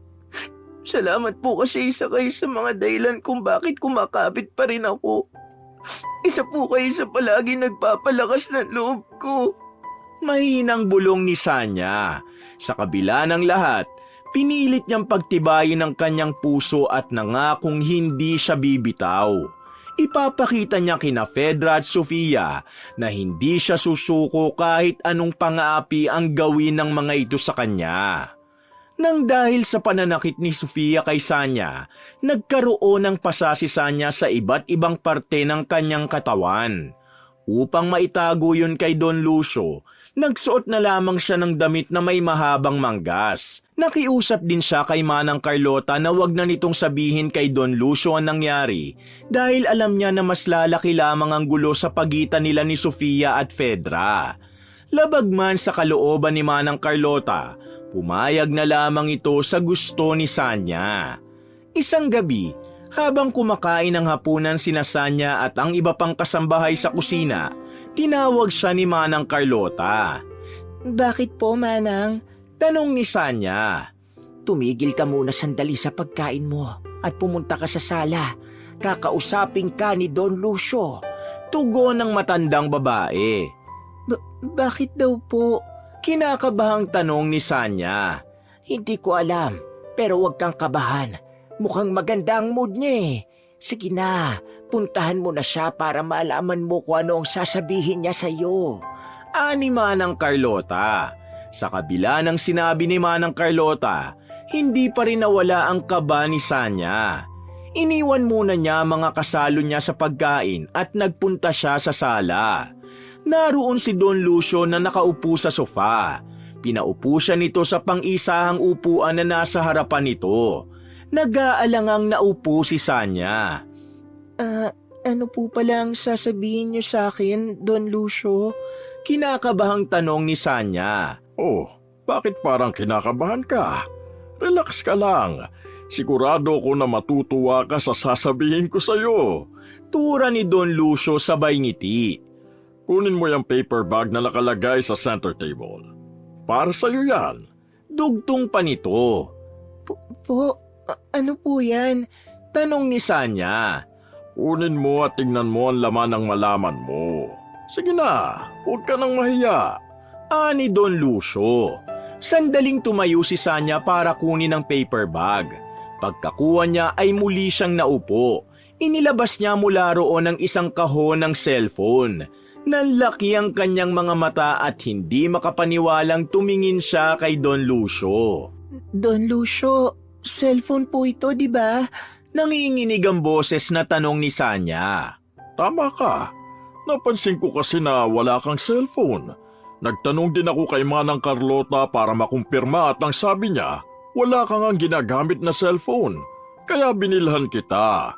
Sana ay magustuhan mo. Nakangiting sambit ni Don Lucio. Hindi ko po ito matatanggap. Alam ko po na mamahalin ng ganitong cellphone. Mag-iipon na lang po ako sa sahod ko para makabili nito. Nahihiyang tanggi ni Sanya. Para kay Sanya, kalabisan na kung tatanggapin niya pa ang bagay na yon. Napakabuti ni Don Lucio sa kanya. Ang pagbibigay nito ng trabaho at tirahan sa kanya ay napakalaking tulong na. Bukod pa ron, ipinagtanggol din siya nito kay Sofia na labis niyang ipinagpapasalamat. Sanya, tanggapin mo na ang cellphone na yan kundi magtatampo ako sa'yo. Isipin mo na lamang na yan ay regalo ko sa'yo sa birthday mo. Saka kung ibabalik mo yan sa akin, hindi ko rin yan tatanggapin. Isa pa, importante na may cellphone ka. Paano kung merong emergency? Paano kung may kailangan akong iutos sa'yo o si Manang Carlota tapos wala kami rito sa bahay? Mas mapapagaan ang buhay mo ng cellphone. Paliwanag ni Don Lucio. Sandaling natahimik si Sanya. Base sa itsura ni Don Lucio, mukhang hindi talaga ito papayag na hindi niya tatanggapin ang cellphone na yon. Kaya sa huli, mas nanaig ang kagustuhan ni Don Lucio. Kung ganun po, tatanggapin ko na po ito. Pero gusto ko po itong bayaran sa inyo. Magbibigay po ako sa inyo ng paunti-unti sa tuwing sasahod ako. Ani Sanya. May regalo ba na binabayaran? Di ba wala naman? Huwag mo nang problemahin ang pagbabayad niyan sa akin. Gaya ng sinabi ko sa'yo, regalo ko yan sa'yo, Sanya. At huwag kang mag-isip ng kung ano. Minsan talaga ay bigla na lang ako nagre-regalo sa mga kasambahay dito kapag nakikita ko na masipag at maayos sila magtrabaho. Kahit itanong mo pa kay Manang Carlota. Tura ni Don Lucio. Maraming salamat po, Don Lucio. Sobrang bait niyo po talaga. Hindi ko na po alam kung paano ako makakabawi sa inyo. Ani Sanya. Hindi mo na kailangan bumawi sa akin. Baka nakakalimutan mo na minsan mo nang iniligtas ang aking buhay. Sige na, bumalik ka na sa pagkain mo. Pasensya na kung naabala ko ang iyong paghahapunan. Sambit ni Don Lucio. Masayang tumayo si Sanya at bumalik sa kusina. Nang makita ng mga kasambahay ang dalang cellphone ni Sanya, natuwa ang mga yon para sa kanya. Tumigil ang mga yon sa pagkain at hinimok si Sanya na buksan ang kahon ng cellphone. Pinagbigyan naman ni Sanya ang mga ito at nagpalakpakan ng mga yon pagkakita sa mismong cellphone. Ngunit nahinto ang kasiyahan nila nang biglang dumating si Fedra. Ano't para kayo mga pusang nag-aaway sa bubong? Napakaiingay ninyo! Singhal ni Fedra. Pasensya ka naman, Fedra. Masaya lang po kasi kami para kay Sanya. Tignan niyo po at may bago siyang cellphone. Pagbibida ni Manang Carlota. Lumapit si Fedra kay Sanya at bigla nitong kinuha mula sa kanyang cellphone. Pinagmasdan nito yon. Mamahalin ang cellphone na to ah. Paano ka nakabili nito gayong 1 buwan ka pa lamang na nagtatrabaho rito? Don't tell me, nagnanakaw ka sa pamamahay ko. Umamin ka, Sanya. Nanlalaki ang mga matang akusa ni Fedra. Hindi po, ma'am. Hindi po ako nagnanakaw. Tanggi ni Sanya. Paano ka nakabili ng ganitong cellphone na ang presyo ay halos 4 na buwan mo ng sweldo? Mataas ang boses na tanong ni Fedra. Ma'am, ibinigay po ni Don Lucio sa kanya ang cellphone na yan bilang regalo. Sagot ni Manang Carlota. At bakit naman niya bibigyan ng regalo ang kasambahay na gaya ni Sanya? Birthday ba niya? Hindi makapaniwalang tanong ni Fedra. Hindi po, pero para na rin sa inyong kaalaman, madalas talagang magregalo sa aming mga kasambahay si Don Lucio kahit walang okasyon. Tugon ni Manang Carlota. Matiim na tiningnan ni Fedra si Sanya at saka nito ibinalik ang cellphone sa kanya. Mabibigat ang mga hakbang na naglakad ito paalis sa kusina. Doon lang nakahinga ng maayos si Sanya, ngunit may hinala siyang pinag-isipan na naman siya ng hindi maganda ni Fedra. Subalit mabuti na lang at ipinagtanggol siya ni Manang Carlota. Isang gabi, magkakasamang naghahapunan sina Don Lucio, Sofia at Fedra. Habang sina Sanya at ang ilang kasambahay ay nasa isang tabi at handa na sa kung anumang iuutos sa kanila. Maya-maya ay binasag ni Fedra ang katahimikan. Lucio, sinabi sa akin ng sekretary mo na nagbabalak ka ng mag-retire sa pagiging presidente ng company mo. Totoo ba yon? Tanong ni Fedra. Sinabi pala sa'yo ni Alice. Totoo yun. Gusto ko nang magpahinga habang malakas pa ako. Para naman magawa ko ang mga gusto ko pang gawin. Bakit mo pala nabanggit yan? Ani Don Lucio. Ngumiti si Fedra. Matapos yun ay may inilabas na envelope si Fedra mula sa bag nito. Binuksan nito ang envelope at inilatag nito sa mesa ang ilang papeles. Lucio, kung ako sa iyo ay pirmahan mo na ang mga papeles na ito. Malambing na wika ni Fedra. Napakunot ang noon ni Don Lucio at tinignan ang mga papeles. Binasa nito ang ilan sa mga yon. Ano ito? Paglilipat kay Sofia ng pagiging presidente ng aking kumpanya? Hindi makapaniwalang bulalas ni Don Lucio. Ano pa nga ba? Hindi ba't matagal ko nang nilalambing sa iyo ang bagay na yan? Panahon na para ilagay siya kung saan siya nararapat sa kumpanya mo. Siya ang magiging bagong presidente. Kumpiyansang sagot ni Fedra. Mariing inilapag ni Don Lucio ang mga papeles. Hindi ko pipirmahan to. Diretsyong sagot ni Don Lucio. At bakit? Si Sofia lang ang nararapat na maging kapalit mo, Lucio. Kasal tayo kaya technically ay anak mo na rin siya. Don't tell me na hanggang ngayon ay umaasa ka pa rin na buhay ang anak mong nawawala. Na siya pa rin ang papalit sa'yo. Naiinis na tura ni Fedra. Umaasa pa rin akong makikita ko siya. At kahit hindi ko na makita ang anak ko, ay hindi ko nakikita si Sofia bilang karapat-dapat na papalit sa aking posisyon sa kumpanya. Hindi siya pumupunta sa opisina. Hindi niya alam ang operasyon ng kumpanya at higit sa lahat, wala siyang interes kundi ang magpunta sa bar at sa iba't ibang bansa. Sabihin mo, Fedra, ganyan ba ang klase ng presidenteng nararapat sa kumpanyang pinaghirapan ko? Mariing wika ni Don Lucio. Sa sinabing yun ni Don Lucio, hindi na nakatiis si Sofia na sumabat sa usapan. Excuse me, I don't need this drama tonight. If you don't want me to be the president, then fine. But don't expect me to act like I care! Mataray na sigaw ni Sofia sabay hampas ng kubyerto sa mesa. Padabog itong naglakad paalis ng dining area. Tingnan mo ang ginawa mo. Pinasama mo ang loob ng anak ko. Kahit kailan hindi mo nakita ang halaga ng anak ko. Wala nang anak mo, Lucio. Matagal na siyang patay. Galit na sabi ni Fedra. Tumayo ito at agad na sinundan si Sofia. Napailing na lang si Don Lucio nang maiwanan itong mag-isa sa mesa. Tahimik lang si Sanya sa gilid. Ramdam niya ang bigat ng bawat salitang binitiwan ni na Don Lucio at Fedra kanina. At labis din siyang nagulat nang malaman niya na may nawawala palang anak si Don Lucio. Hindi nawala sa isip ni Sanya ang nalaman niya kanina. Kaya naman ang nasa maid's room na sila ni Manang Carlota ay hindi niya na napigilan na magtanong. Manang, may anak pala si Don Lucio na nawawala? Panimula ni Sanya. Meron.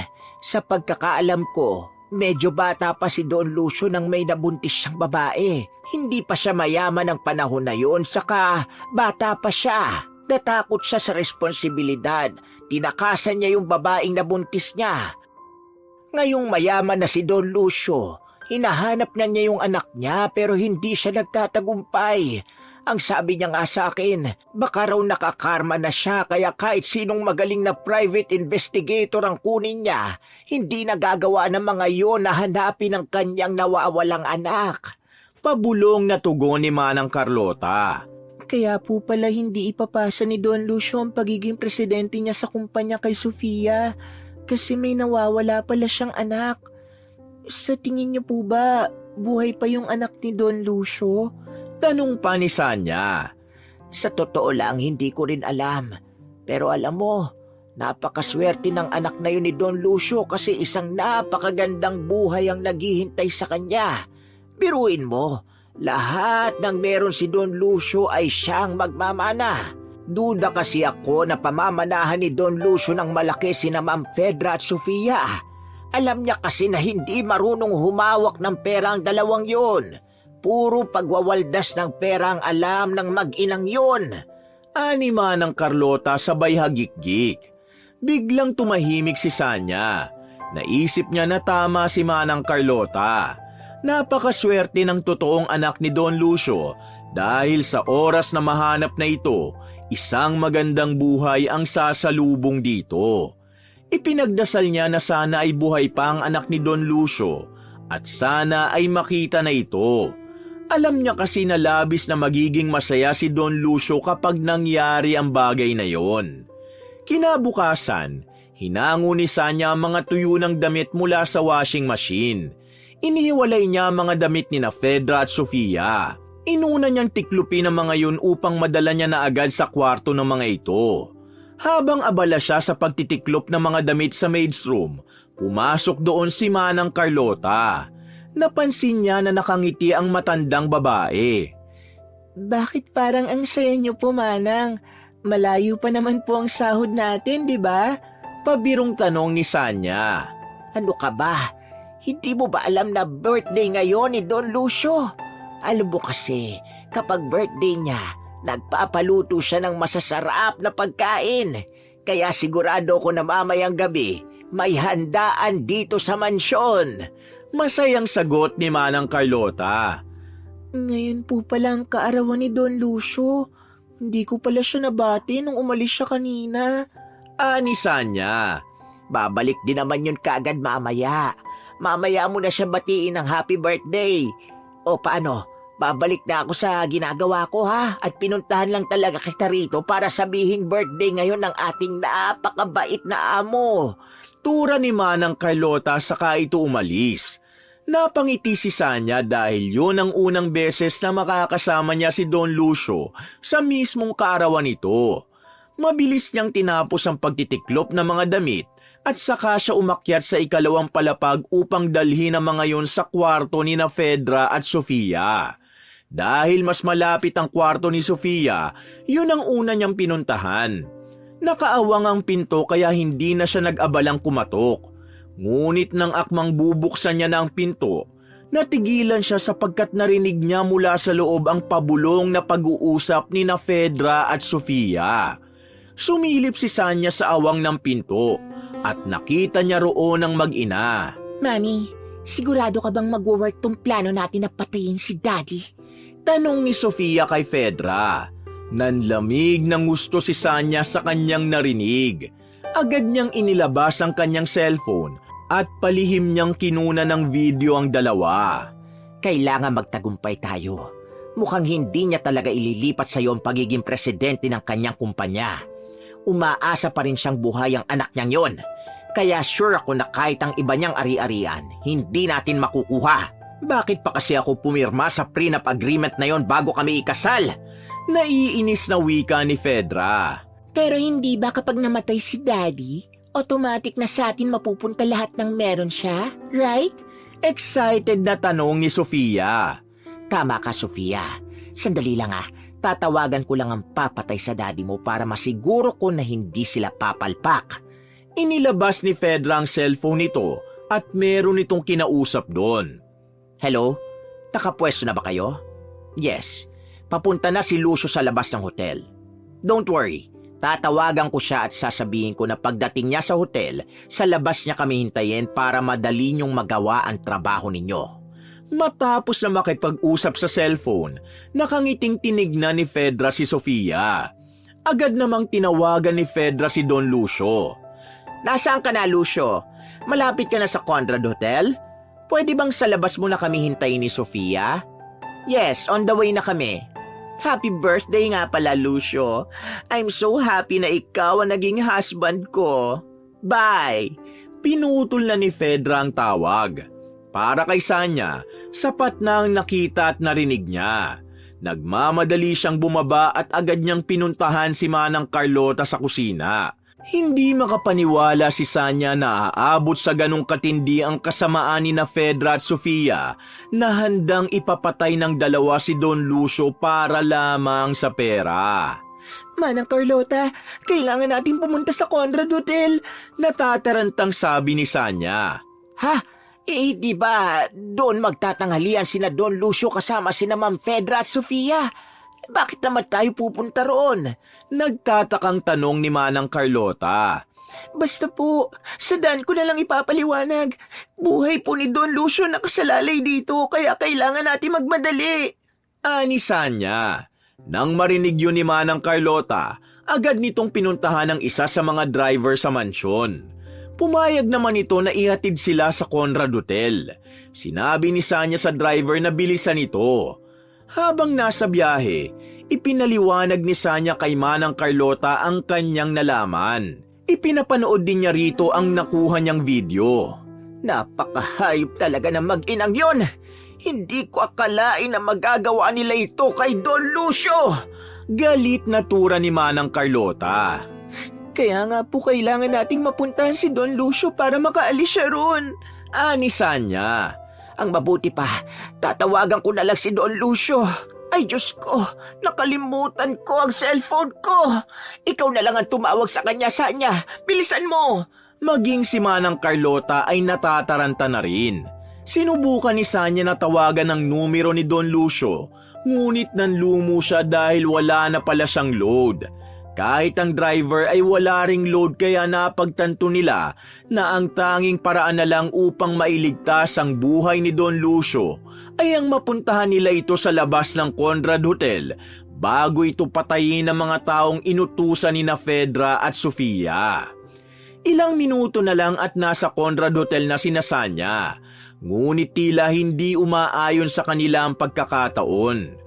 Bigla silang naipit sa napakatinding traffic hanggang sa nagpasya na si Sanya na lumabas at takbuhin ang kinaroroonan ng Conrad Hotel. Natatanaw na niya ang napakataas na hotel kaya sigurado siyang mabilis siya roong makakarating. Pumayag naman si Manang Carlota sa naisip ni Sanya.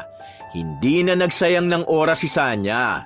Bumaba siya agad ng kotse at mabilis na tumakbo papunta sa direksyon ng hotel. May ilang mga tao siyang nabangga dahil sa labis sa pagmamadali, ngunit hindi siya huminto. Hanggang sa narating niya na ang harapan ng Conrad Hotel. Nagpasalamat siya sa Diyos nang makita niya si Don Lucio na nakatayo roon. Agad na nilapitan ni Sanya si Don Lucio at nagulat ang lalaki nang makita siya.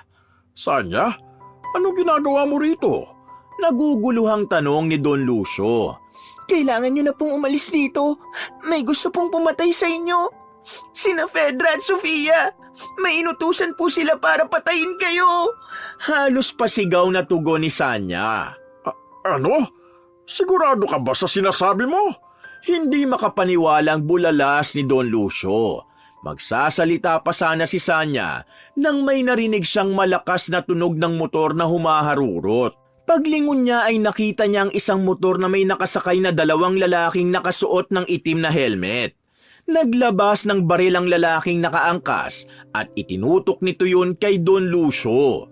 Kusang gumalaw ang katawan ni Sanya, niyakap niya si Don Lucio at nang umalingaw-ngawang dalawang magkakasunod na putok ng baril, naramdaman niya ang pagtama ng mga yun sa kanyang likod.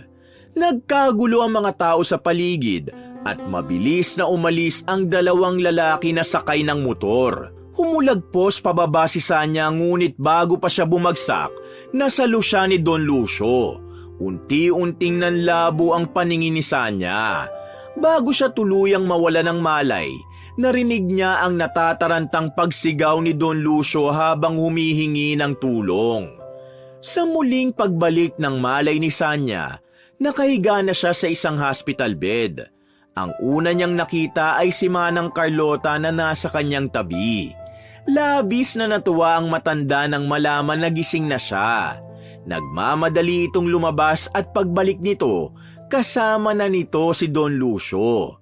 Namumugto ang mga mata ni Don Lucio nang lumapit ito kay Sanya. Kumusta na ang pakiramdam mo, Sanya? Puno ng pag-aalalang tanong ni Don Lucio. Ayos na po ako. Medyo makirot lang po ang sugat sa likod ko. Don Lucio, alam kong mahirap paniwalaan pero sina Fedra at Sofia po ang utak sa tangkang pagpatay sa inyo. Nasa cellphone ko po ang video bilang matibay na ebidensya. Nahihirapang tura ni Sanya. Huwag kang mag-alala dahil naniniwala ako sa iyo. Sinabi sa akin ni Manang Carlota ang lahat. Nakita ko na rin ang video sa cellphone at labis akong nasaktan. Pero hindi ko pwedeng isipin na asawa ko si Fedra sa pagkakataong ito dahil buhay ko ang gusto nilang mawala. Sa ngayon ay hinuli na ng mga pulis na Fedra at Sofia. Sisiguruhin ko na mabubulok sila sa kulungan. May lead na rin ang mga pulis kung sino yung dalawang lalaki na inutusan nila. Kaya sigurado kung hindi magtatagal ay mauhuli na rin sila. May halong galit at sakit na wika ni Don Lucio. Napangiti si Sanya. Mabuti naman po kung ganon. Mas mabuti nga na makulong sila para wala nang banta sa buhay nyo. Masayang sambit ni Sanya. Pero maraming salamat sa iyo, Sanya. Sa pangalawang pagkakataon ay iniligtas mo ang buhay ko. Maraming salamat. Naluluhang sabi ni Don Lucio. Alam mo ba, Sanya, napakaraming dugo ang nawala sa'yo. Mabuti na lang at magkapareho kayo ng type ng dugo ni Don Lucio. Aba, ang sabi ng doktor, bihira lang pala ang mga dugo niyong dalawa. Singit ni Manang Carlota. Hindi makapaniwalang napatingin si Sanya kay Don Lucio. AB negative din po ang blood type nyo. Tanong ni Sanya. Oo, magkapareho tayo. At sa tingin ko, ang kasagutan kung bakit tayo pareho ng type ng dugo ay nasa balat o birthmark mo na nasa iyong batok. Yung nawawala ko kasing anak, may ganyang balat din gaya ng sayo.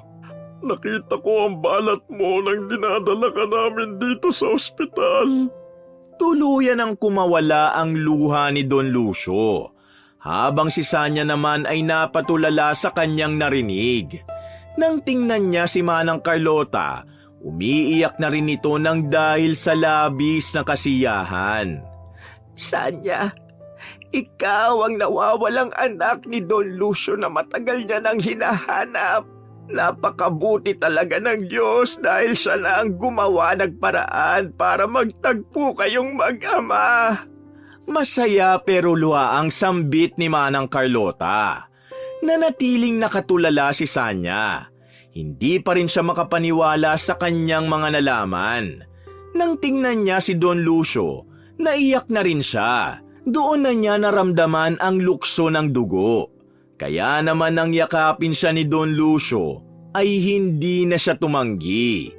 Matapos makalabas ni Sanya sa ospital, agad silang nagpa-DNA test ni Don Lucio upang tuluyan na nilang malaman ang katotohanan. Nang lumabas ang resulta at nakumpirmang mag-ama nga sila, tuluyan ang nagbago ang buhay ni Sanya.